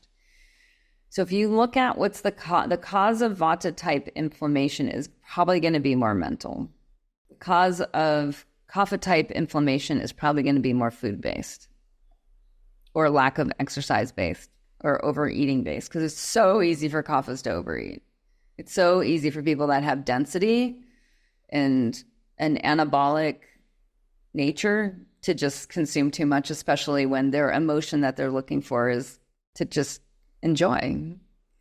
Whereas Vatas, it's like there's more of the excitement, right? So this is where Mahit, I would say, like, there's and I could be wrong, right? So we don't assume I'm right. I'm just offering intuitively that the adrenaline addiction, like the addiction to the stress body, is caught in a trauma pattern. If we can just be like, wow, who would I be without that pattern? And how do I get there? And how do I get there? Right? Like, isn't there a pill? Isn't there a surgery? Yeah. I mean, and that's where I'm like, I'm not against you doing fast mimicking diet, because I think you won't have the Dr. John Douillard, A Life Spy, he talks about like this sort of like the Vata tendency of the little nibbling and the moving, is how it like creates this like rabbit-like pattern, this quick pattern. And what we want to do is like slow things down to the point where the pattern can digest itself. So the body does not want to be in allostasis. It wants to be in homeostasis. I was just actually editing. There's a chapter in Uninflamed called Heal, and it's about healing crisis. And the detox certification, I was taking chunks of that, and it's not edited for you guys yet, but we'll publish it on the forum in a couple of days. But it's already in Uninflamed, which is free on Amazon. Okay, the Heal chapter, the trauma pattern part of that. So when there's deep trauma, from the feeling of, I mean, it really comes from unsafety, where there's like a secondary mechanism that creates the safety, right? And so it's like, if it's not safe because you're not in rhythm, so the basis, if we look at the basis of health is rhythm, and the way that comes through is through, I mean, Deepak Chopra did studies on prenatal, like in utero, and this can be thrown off in utero, right? So it doesn't even have to be from birth trauma or postpartum trauma or early childhood trauma or teenage trauma or trauma after you're a young adult, right? It can happen in utero trauma. And some of you know Gabor Mate, and he talks about being, basically being born like in the Holocaust survivor mode, right? And that's what really has informed his whole obsession, his career on trauma release. So when the pattern's there, trauma disrupts rhythm.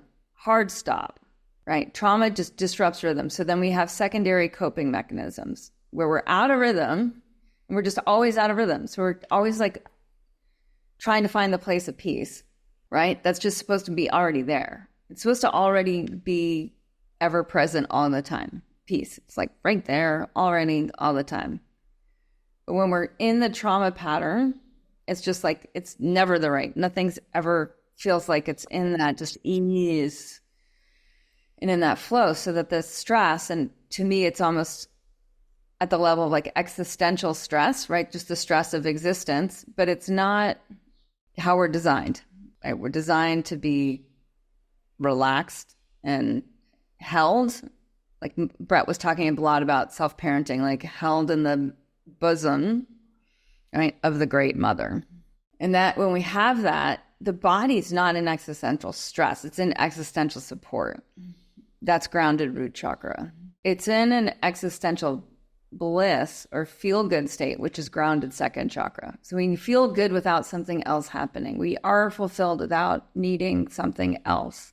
And so how do we get to some of the roots of that pattern? How do we unwind some of the layers and levels of trauma? And it's through the light of consciousness that we do that, right? It's the being able to be with it. And that requires time. So attention equals time, right? So then we need, when we're in the fast mimicking diet or any of the other detoxes, we need to use the time that gets opened up to digest whatever's arising. And so this could feel like you're totally falling apart, which means you're totally on the right track. And so whatever you can do, so those of you who have more vata or know you're releasing trauma, you want to put yourself in an environment that can allow the unwinding. So warm baths, like taking exactly what Brett was talking about, that like mothering of the self. So my coach had me do, like when I was going through a lot of the release of postpartum trauma, and I didn't even know I had for 50 years or something, right? Like I knew it as a story, but I didn't understand how much that was running my physiology in the background.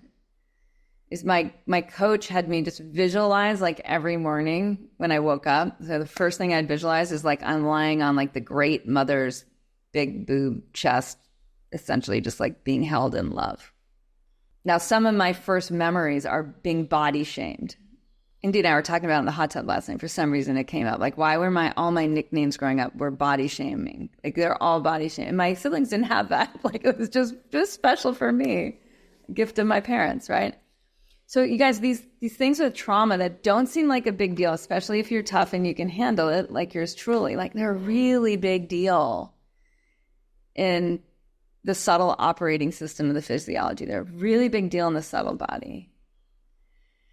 And they drive what we do and what we eat and how we relate and how we connect and how we do all the little things.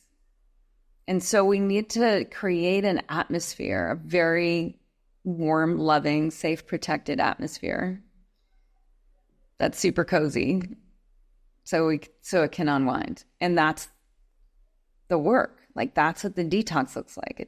It doesn't have to be like drinking castor oil. I mean, it can, but like it doesn't have to be. I got it. I was hoping that fast mimicking diet, because it's so simple. Like if I can do only broth all day, then I would have lots of time. More even I can do my hour work and then still have time for myself, right? Yeah, totally.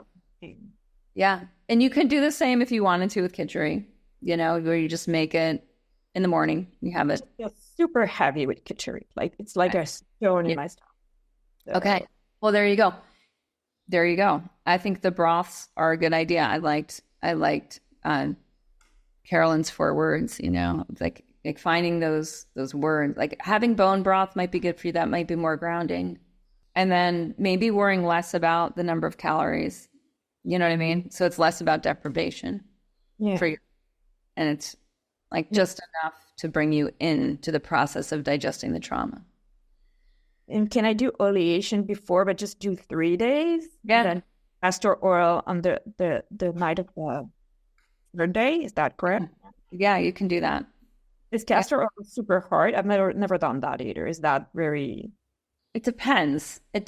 Sometimes it's, I don't know, like the more gross stuff I do, the less hard any of it is. I'm so just like, I feel like I'm a mechanic doing an oil change at this point.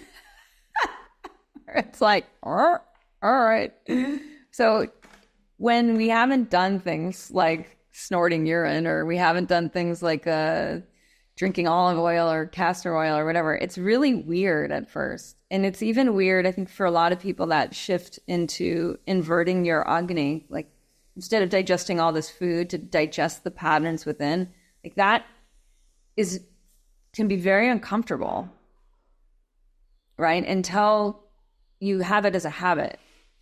And then you're like, oh my gosh, I can't wait to just like stop digesting life, like all that, and just digest what's in my mind and what's in my physiology, and let the drama keep going on without me.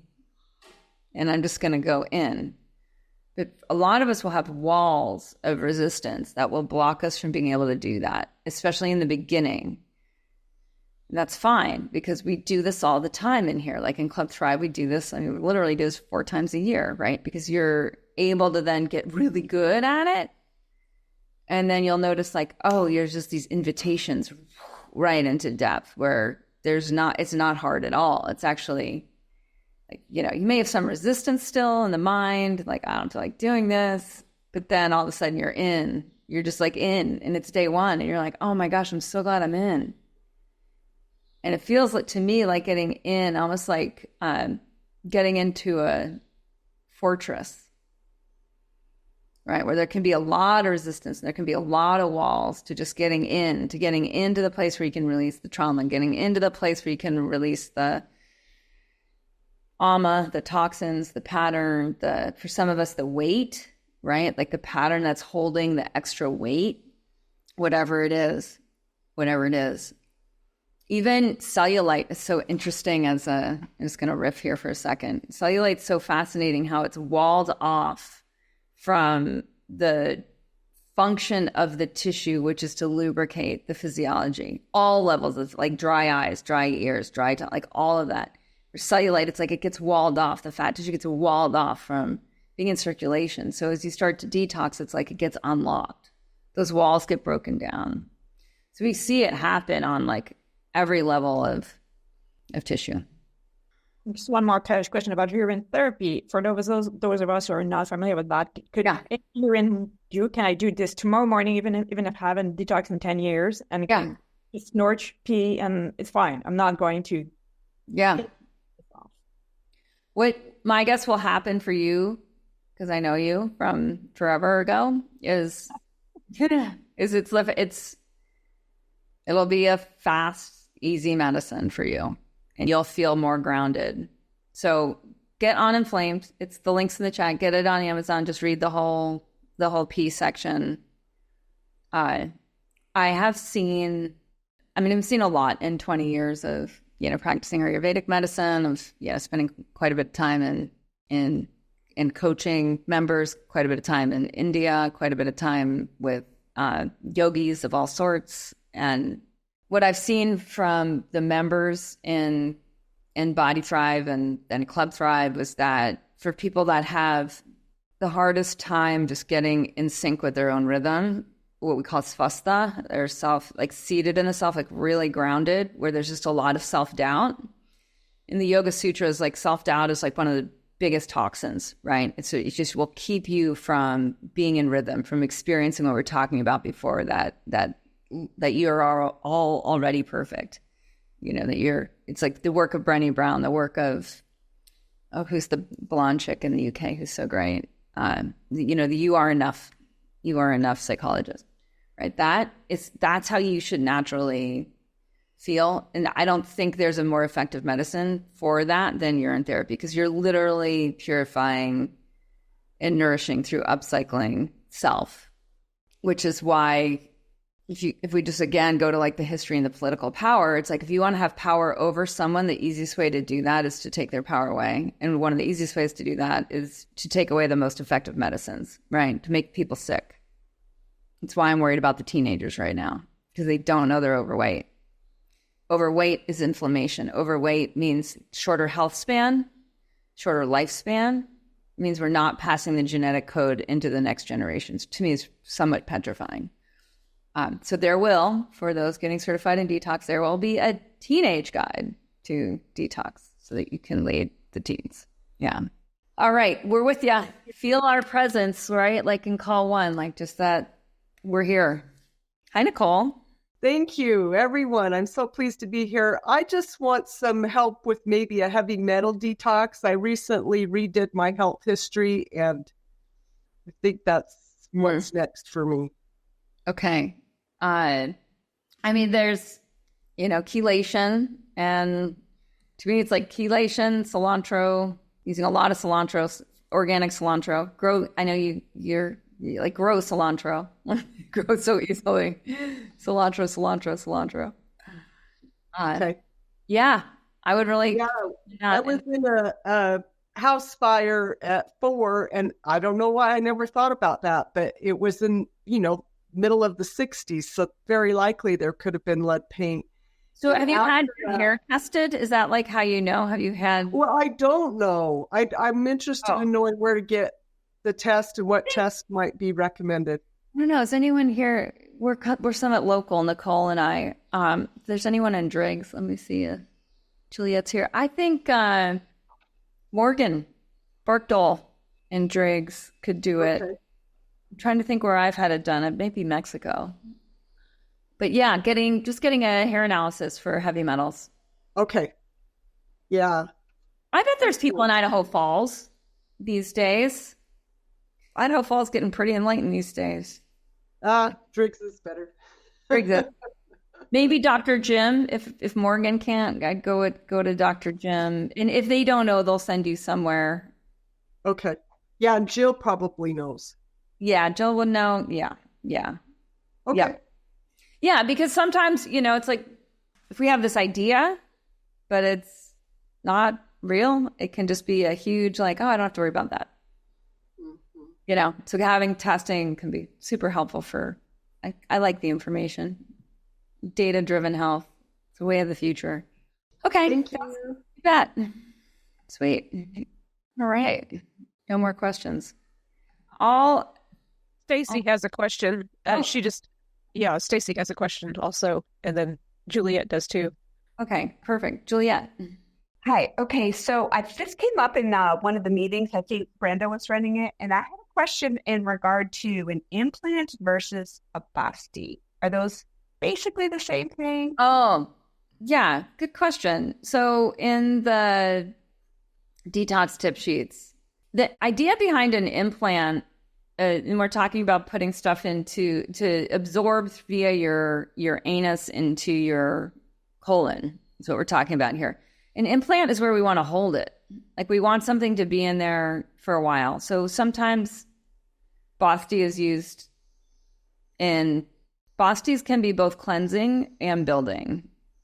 I'm trying to remember the Sanskrit for both of them. I want to say it's like Nirodha and Anupana. Is that right? Yeah. My Ayurveda people here. So when we use the word implant in Western language, Western cleansing language, right? We'll use the word implant when we mean Anupanabhasti, which is like something that you're going to hold, that you want to absorb. Anuvasana. Thank you, Nina. Naroha. That was close.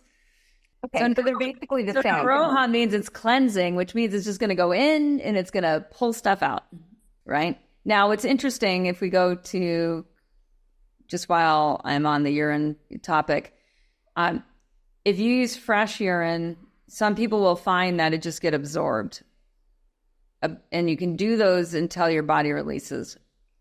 But that's a sign that there's dehydration, because your body will just literally like drink it in. It'll just upcycle plasma into plasma. And the same thing can also be true. So I just want to throw that out there. I think urine does both the Naroha and the Anuvasana, depending on what the body needs. So it might suck it in and keep it in and nothing comes out, which can also happen with those Anuvasana bastis. Or you take it in and stuff comes right out. So it's kind of easy that way, because you don't have to overthink it. Your body will just do whatever it wants to do with essentially that which was in your blood plasma already.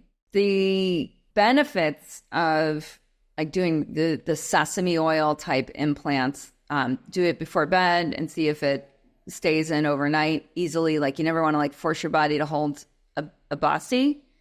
Although if you're not used to putting anything in your anus, it can feel like, it's just the anus is insanely sensitive tissue. Some people don't even like the word anus. It's one of those funny words like penis, which has these funny sounds to it. And it's like, what is that word?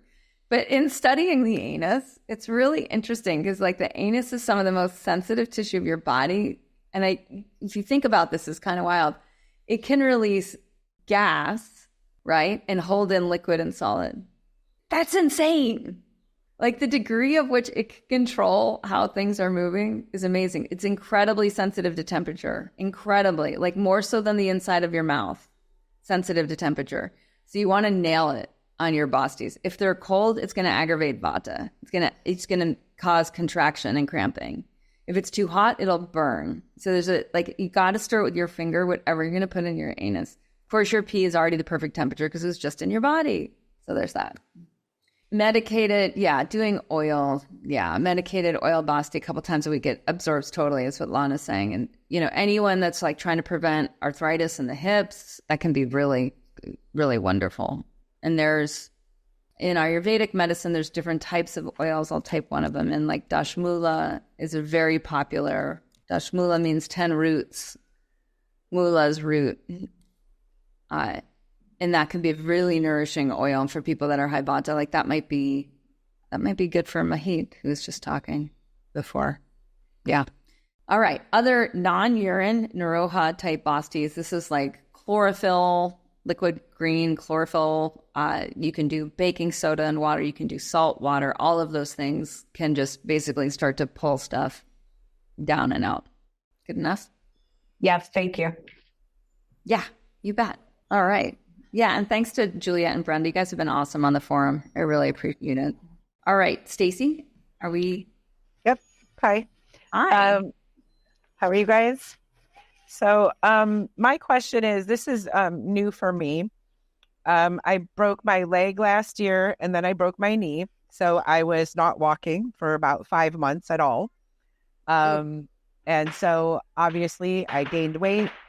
A lot of inflammation from the broken bones. I had a spiral fracture of my distal fibula, and I also, broke the tibial plateau fracture. I did not have surgery. I chose to heal everything naturally, so it took a little bit longer, but I'm getting around great now. Great. So I was in the hospital, and all my numbers, your blood work was all still normal. After I got out of the hospital, still normal. Then I went to have my annual physical at the end of the year. My blood sugar was over 400. Crazy metabolic syndrome going on. Don't know what the heck happened. So my blood sugar is back to normal at this point, but the more that I can obviously move and get around, I'm getting back my normal physical activity. I had gestational diabetes with my pregnancies, and all of those years managed to not become a type 2 diabetic because of the way that I would eat and the activity. But completely shutting that down, So this is where I'm at. This is new for me to be in this position with these group of health issues that I'm working through, and wondering if you have any advice around that, since it's new for me. I mean, I've detoxed many times, but not with any of that, not with that health issue. I mean, I am just like so all in on fast mimicking diet. Because the reason it allows us, like, you can sustain, right? So you have you have a baseline sustenance, right? And then all the extra energy in the body just goes to digesting in this case, the weight and really the weight. Like it's in the last 3 months, I have managed to take off nearly 30 pounds. Great. Just purely because I can get around again. Yeah. Yeah. So that's what I would do. I would just do fast mimicking diet. Okay. Absolutely. I appreciate it. Sorry for the fireworks. It's a Muslim holiday. It's Ramadan and Eid is the end of it. And kids have been running around the neighborhood since last night, blasting off stuff around here. And my kids didn't have school today because of the holiday. Huh. We don't celebrate this holiday, but many of my neighbors do. So you could hear it. So thank you. So after the 5 days, DC, really your body it's going to keep dumping, like it's going to keep wanting to digest anything that's left that you put on. That's just not self, right? And there's something that happens, a lot of you are probably experiencing, which is like, as you get older, your body is designed to become increasingly efficient.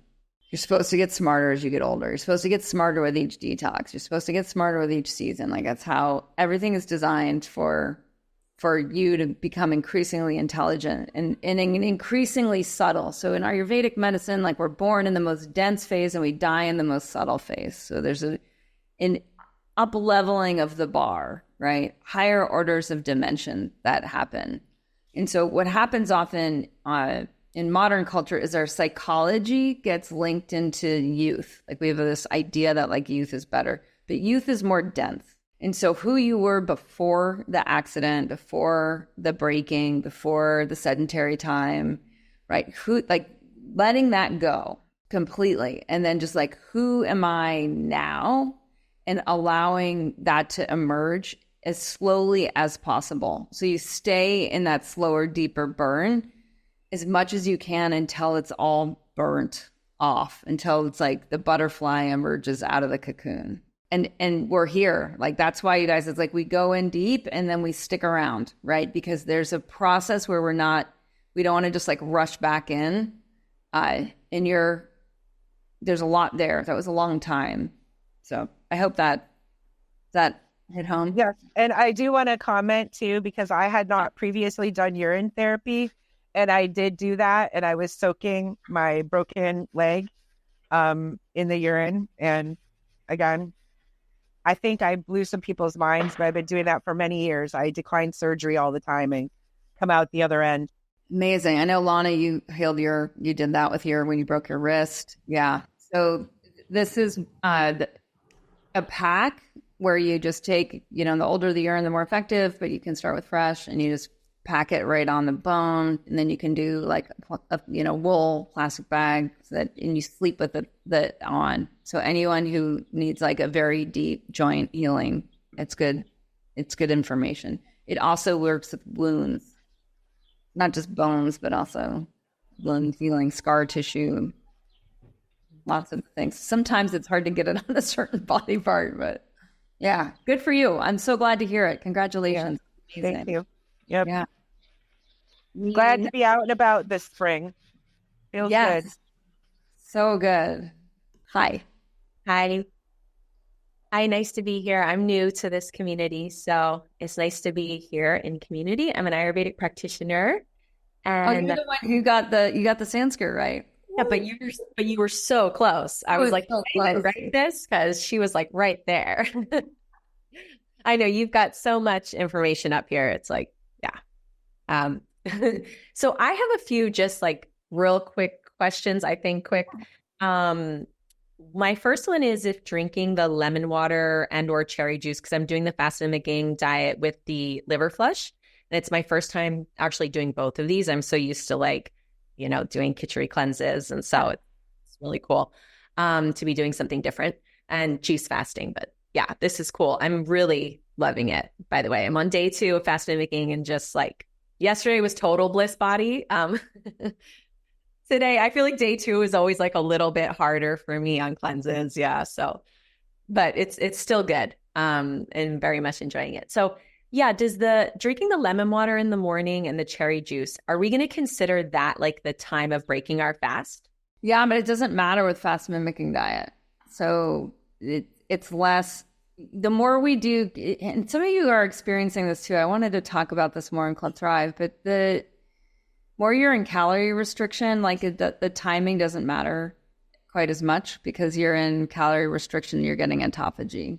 And that's why we actually have more studies on calorie restriction and life extension than almost anything else. Like there's our biggest longitudinal studies in Western science that go back about 100 years are on IQ and on calorie restriction. So calorie restriction extends lifespan and health span, really more than anything we can tell. Now that doesn't mean malnutrition. So how does that work? And it's like we go just seasonally. You just think of how the season worked. There are times of abundance, there are times of scarcity, right? And the times of scarcity were followed by regenerative cycles. So the end of winter is a time of scarcity, right? And then you have the new spring, and that's the time when there's like the most enzymes, living foods, high alkaline diet happens in early spring. And the diet at the end of winter is more acidic. Right? It's more like the stored crops, it's less of like the sprouts and the fresh berries and the things that come out in early spring. So I don't worry about it I don't really worry about it with the malic acid and whatnot. It's like if you're on 500-600 calories a day, like you're going to be in autophagy. Yeah. Some of you might find that like the 1 meal a day on fast mimicking diet works great. Others of you will do it Prolon kit style. If anyone's actually ever bought the Prolon kit, which is the doctor who popularized fast mimicking diet, he has you like eating these little tiny snacks, like, I don't know, 6 times a day. It's kind of ridiculous because you're only eating 500 calories. To me, it's very gimmicky. But for some people, psychologically, they just need a little oral satisfaction, and that can be really helpful. So I don't worry about it. But you do have to count the calories from the juice. Yeah. What else? What else, Nina? What else do you have? So I'm curious about the liver flush. I have a friend or someone that I know who has gallstones, and I'm going to see them next week. And I know they're going to ask me, could I do the liver flush? But they have like painful gallstones. They, have to go to the doctor kind of thing. Yeah. Is that something you need to be concerned about if they're like large and painful, or it's going to be the same effect? Yeah, it's going to be the same effect. So the reason gallstones are painful is because they're not softened. So the body is in a crisis to get out, but they're not soft. And some of them might be calcium stones. There's a lot of congestion. There's the sludge could be so thick that you'll know from Ayurveda, it's like Vata creates pain because it can't flow. So that's what's happening. So the whole process of the malic acid and then the Epsom salts and then the olive oil and the castor oil pack, it softens and it moves. So it might be helpful too if you look at the liver stone cleanse, the post, like the after day 6, after you've done the initial purging, is to keep purging. So what that might look like is doing more castor oil, like actually taking food grade castor oil to just keep it all moving. And because the channels will be very open at that point, is to keep it moving. Now, what happens, you guys, is a lot of people lose the discipline to keep going as long as their body actually wants to detox. So it's like the mind checks out. The body's like, wait, we're going for it, right? And then the mind is like, but, and then like the friends or the family are like, aren't we having pizza? Or whatever, and we just won't do it as long. But if I stay with it and do the coffee enemas, like it says in the little book I made for y'all, my body will keep releasing stones 2, 3, 4 days after I take the olive oil on night 6. So for anyone that knows they have stones or knows their body has a propensity to make more stones, which like women have a higher propensity than men, obesity is a risk factor for making more stones. There's a few different ones that are in there. And then I guess part of it's genetic. That information I think is outdated because more and more people are having more and more stones. So maybe that's because obesity is increasing. But all that said, what Andreas Moritz says in the Liver and Gallbladder Cleanse book that he wrote, I don't know, 10, 15 years ago, is keep doing it. So for your friend to like do it monthly, which other people don't advise, like Dr. John Dugard does not advise doing this many. A lot of people in Ayurveda do not advise doing this many. He was more or less looking at it as like, how do we prevent and cure cancer? How do we prevent and cure all the major diseases? Like, let's just get the body stone free. It might take 10 to 12 cleanses. So good to know that different doctors have different opinions. I just file that under, we don't know. We don't know, and we don't have studies on it. We don't know. Yeah, love it. Yeah. I know this from Club Thrive, where we do these cleanses a lot. And last year I went on my high horse about being a stone-free community and whatnot. Is like so many people repetitively release so many stones month after month after, like we were kind of on a monthly cycle, just going with an emerge thing. I did 6 last year. And by the 6th one, I had fewer stones, significantly fewer stones, but I still had plenty. So I'll let you know what comes out tomorrow. I'll take pictures and post them on the forum for y'all. Yay. And can't wait to see that. Can't wait to see that. It's interesting because I live in Hawaii and I'm also, I've been studying La'au, which is Hawaiian medicine under some teachers here. And so interesting because it's a part of their practice to do these same flushes. Mm. Yeah. And it's so interesting. It shows up in a lot of First People's medicines with different substances. But yeah, and to me, like I talked about last week, it's crazy to me that like Edgar Cayce, who knew he was not educated, he intuited it in his readings when he would put himself in a hypnotic state and do readings with people. Do you guys know Edgar's story?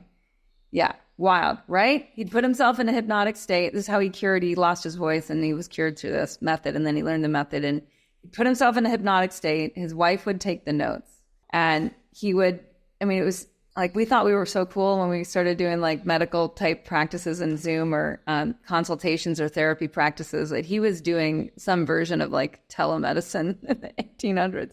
So anyways, he'd have someone and intuit what was going on and have basically a conversation with their physiology and then give a prescription. And it came up, I can't remember the number of times, but it was like maybe in the hundreds of times he was having people do apples, black coffee, and olive oil, right? So FMD, flush with the olive oil. So it just shows up. It just shows up. It's in our primal bodies. We know how to do this. My guess is the way it used to show up is we'd kill the animal after a long fast, right? We'd be fasting. We'd kill the animal after the hunt and we'd gorge on the fat. Fat tastes good, doesn't it? Doesn't fat taste so good? Doesn't a diet without fat not taste as good? Not as tasty, right? So we'd gorge on the fat and our liver would poop out stones. That was the question in the forum, is how do you know you release it? They float in the potty. So you'll poop them out and you'll see them. And if we've had 1 or 2 people not have any stones come out. So maybe you're one of them. If so, let us know. I want to know. I want to know our stats. Okay. Good, Nina? Are we good? Sorry, I did have one more question. It goes back to the fast mimicking. I've heard, I don't know where, but that for women fasting like over 14 hours, and maybe this is like consistently, could potentially disrupt hormones. Do you have any? There's a chapter in On Inflamed. It's called Women. And I go deeper into it's more of the research is on the progesterone phase. And so when for menstruating women in the progesterone phase, so it's post-ovulation before menstruation is the progesterone phase, so that's not a good time to fast. So that's a time when we naturally get hangry, we naturally have more cravings, we naturally want to bulk up before menses, and then in menses we want to go more into fasting. Okay, cleanse clear yourselves out. Awesome. I will check that out in Uninflamed. Thank you. Yeah, you bet. Nice to meet you. Hope to see you in the detoxing certification. Yay. Good. Yeah, I am too. It's going to be fun. It's such a universe. It's a big universe we're going into. Yeah, it'll be good. Thank you. Marlene. Hey, Kate. Can you hear me? Yeah. Oh, good. I'm really enjoying all of this. I'm a first timer and I'm doing starting today, the apple coffee. And I did read Edgar's instructions and he does it for 3 days. So do I do 3 or 5 or how do I do that? You would actually recommend it different number of days for different people. So I would do, I mean, I would really recommend anyone with the fast mimicking diet to do the full 5 days, because on day 3 is where you start to produce more stem cells and growth hormone. It's also where autophagy is going to go into, it's got more of like 24-hour focus where the body's not being disrupted. So it's harder to get in. It's less hard to stay in. And you can tell usually, especially if on day 4 and day 5, you're not overexerting. You're not trying to get a million things done and running around. The more the mind is the more, say, we're like have a million things on our to-do list, the harder it is to go into this level of autophagy. So staying close to home, walking, taking baths, doing calm. If you need to work, doing calmer work goes a long way on day 4 or day 5. Some of you, and I'll just say it now, some of you after 5 days are going to want to keep going. Like you literally will not want to eat. That's fine. That is fine. It is not anorexia. It's just your body it's processing stuff, and just let it process stuff. There's a basic concept in Ayurveda that you don't eat until the appetite returns. And for some people, this can be way longer, and the mind is going to be over it. And the people that you live with or play with are going to be over it because they're going to want you to be a normal person again. And they're going to want you to entertain them again. And we often do that with food. That's how we entertain each other. Take a meal with me, right? And so it can be really hard to listen in. So I would just play it, try for the 5 days if you can, Marlene, just to see what happens on day 4 and day 5. So just keep eating the apples for 5 days. And you don't have to. You can really go to really, you guys, FMD just requires 500 calories a day for women. Okay. About 650. It doesn't, when I interviewed Mark Mattson, he was like, you can eat candy. It doesn't, it really doesn't matter. You won't usually want to, a lot of you might find that broth, sprouts. I've been eating a lot of sprouts. Sprouts are insanely low calorie.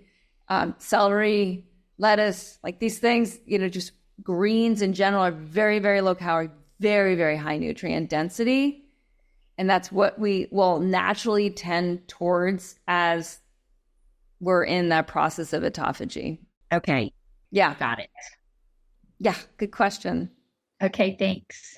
Sure. I'm just going to share screen, you guys. I just posted this on the forum. I made, for the detox certification, I'm trying to streamline some things. There's this sheet, this week 2, sip, rub, poop, cryo, restrict calories, silence, meditate, breathing practices, forgive, move, unplug.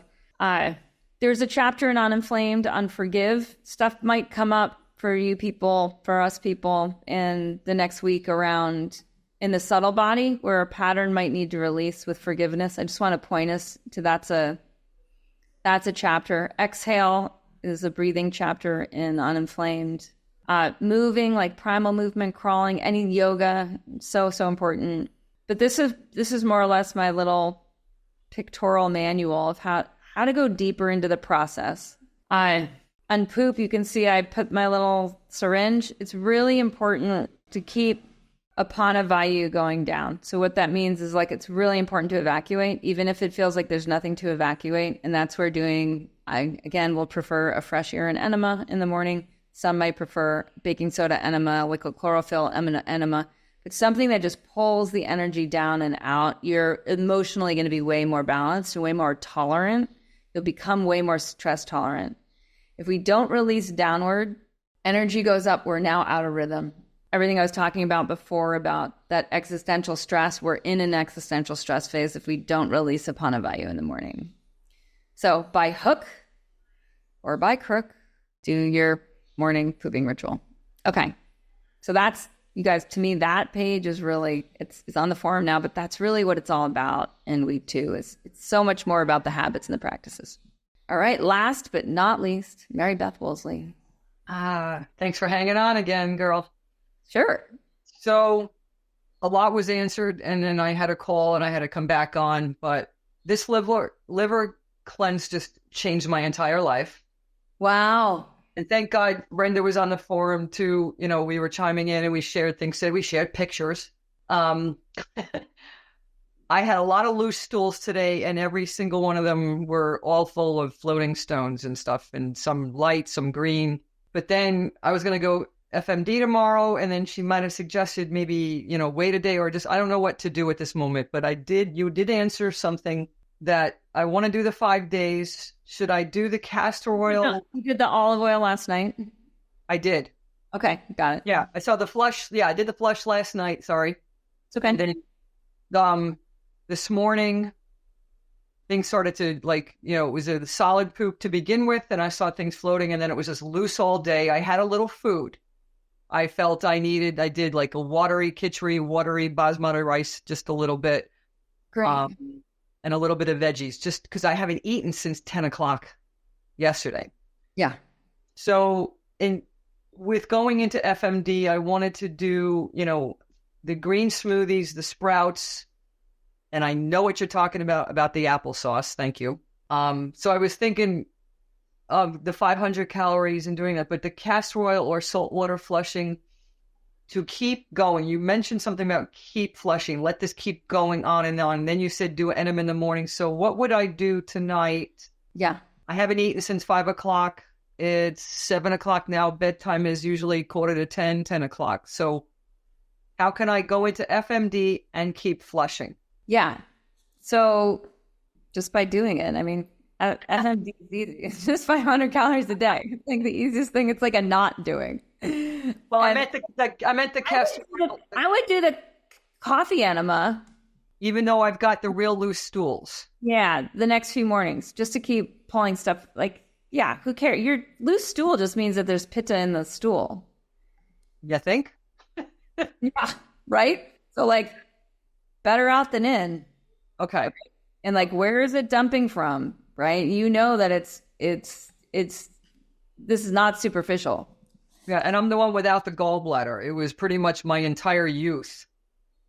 And then they figured it out that it was ready to burst. And then my grandmother had it out, my aunt had it out, so it was kind of like you said, both. And then I was in scientific literature today with gallstones and liver stones again, for the detox certification. And it's just insane. It's so insane that our treatment for gallstones is to remove the gallbladder. It's I'm telling you, insane that that would be a solution, is remove the organ. So good for you, right? You're clearing this pattern ancestrally. You're clearing this pattern ancestrally. So yes. Do the 5-day FMD and just digest the pattern. Do whatever ancestral healing practices naturally come in. We have Tarpana practices. We can list those in the forum. I have podcasts. If you just Google yoga healer Tarpana. Yeah, I actually, I do shamanic drum journeying, and I had a severe, I've been avoiding it. And about 3 weeks ago, I had an ancestral, my mother was a nurse. My grandmother was a school teacher. And then I had the whole lineage in shadow come together in one light. And that was the first time that I hit. And I'm I am the last woman in that line. I had a son. So you're speaking on things that I've been avoiding, and I'm actually pulling in. I'm doing the fire. I'm doing all that. And I would say you're not avoiding, you're ripening. You've been ripening this, Mary Beth. Yeah. So give yourself So do the coffee enema in the morning as I go into FMD, and I'm going to be doing about after the liver cleanse. I like how the coffee enemas are and I don't really understand why, but they seem to have an adaptogenic effect on the liver, and they will keep pulling the stones down and out. What we don't want stones to do is like get trapped in the colon, and that's why doing, enemas or salt. I wouldn't do the saltwater flushing because I feel like saltwater flushing can be pitta aggravating. It can be really raw. Yeah, I felt very dry after it. Yeah, so I wouldn't do more of that. Yeah, I would just go with coffee enema. And then after your FMD, like really nourish yourself, like lots of, kind of going into living foods of like juices, smoothies, living soups, like really, it'll keep bringing the pitta down. After the FMD. Mm-hmm. Okay. Yeah, I think that's what I'm craving now. And I was really turned off of coffee this morning. Mm-hmm. Yeah.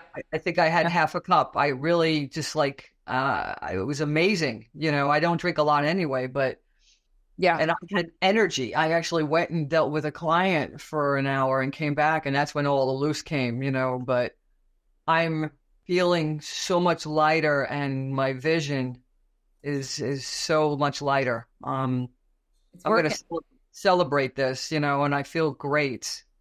Yeah. Yes. You guys, that's what it sounds like when a level, like it's a layer. It's like a layer of this. In this case, this is pitta ama. It's bile-related ama or bile-related toxins. Is when a layer releases from the physiology. 'Cause your personality will change. Like it not being you, it'll be more you than you've ever been able to be, and that's how you're dropping into a next dimension of svastha or of self. So go you, Mary Beth. Thank you. Glad. Yeah. Awesome. All right, y'all. It's been fun. Why coffee instead of urine in this case? You could still do urine. That's fine too. Mixing it up. Just getting creative, Kelly. I don't know why. It's a good question. I don't know why. Like, why are coffee enemas always recommended after the liver stone flush?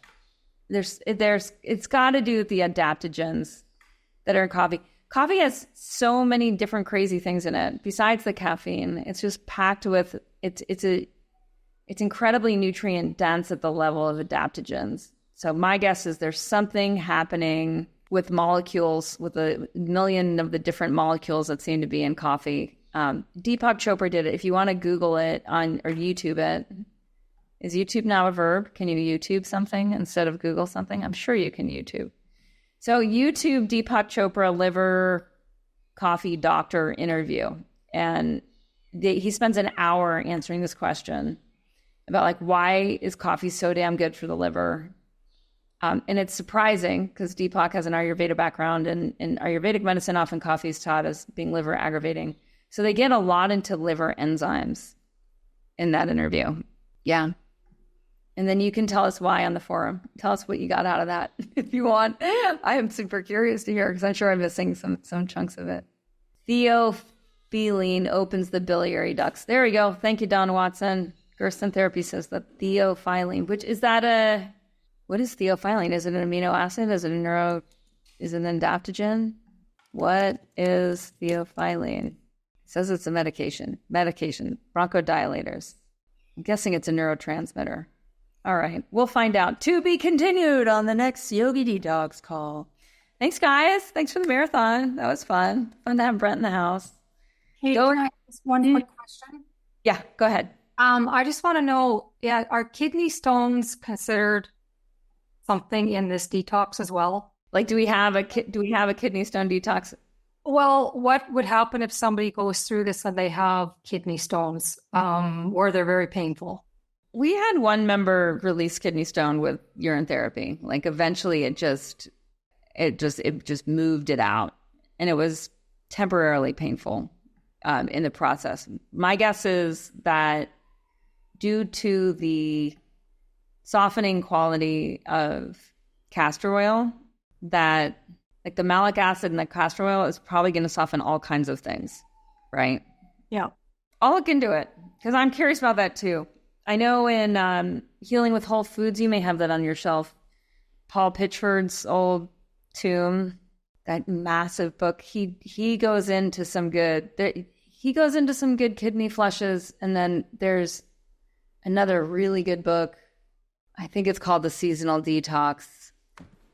She's amazing. I've interviewed her. What's her name? Let me look it up.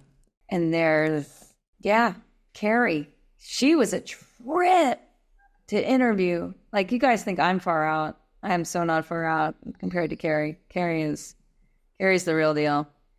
All right, let me grab the link and put this one.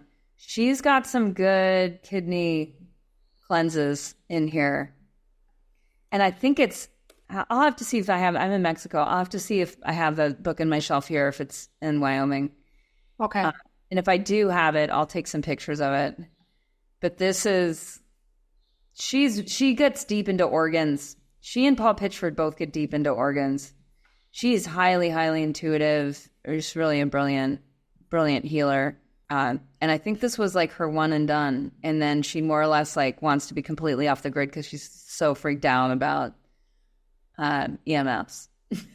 From the last time I talked to her, we had to do it on like a grounded phone line because she won't use the internet. She's super high vata, very, very in her essence. Yeah, beautiful woman. Okay. Yeah, check that out. Yeah, that. Thank you. Good. Mm-hmm. All right. Well, there's my learning curve, you guys. Kidneys. I'll learn more about kidney flushing. See you next week, y'all. Mwah.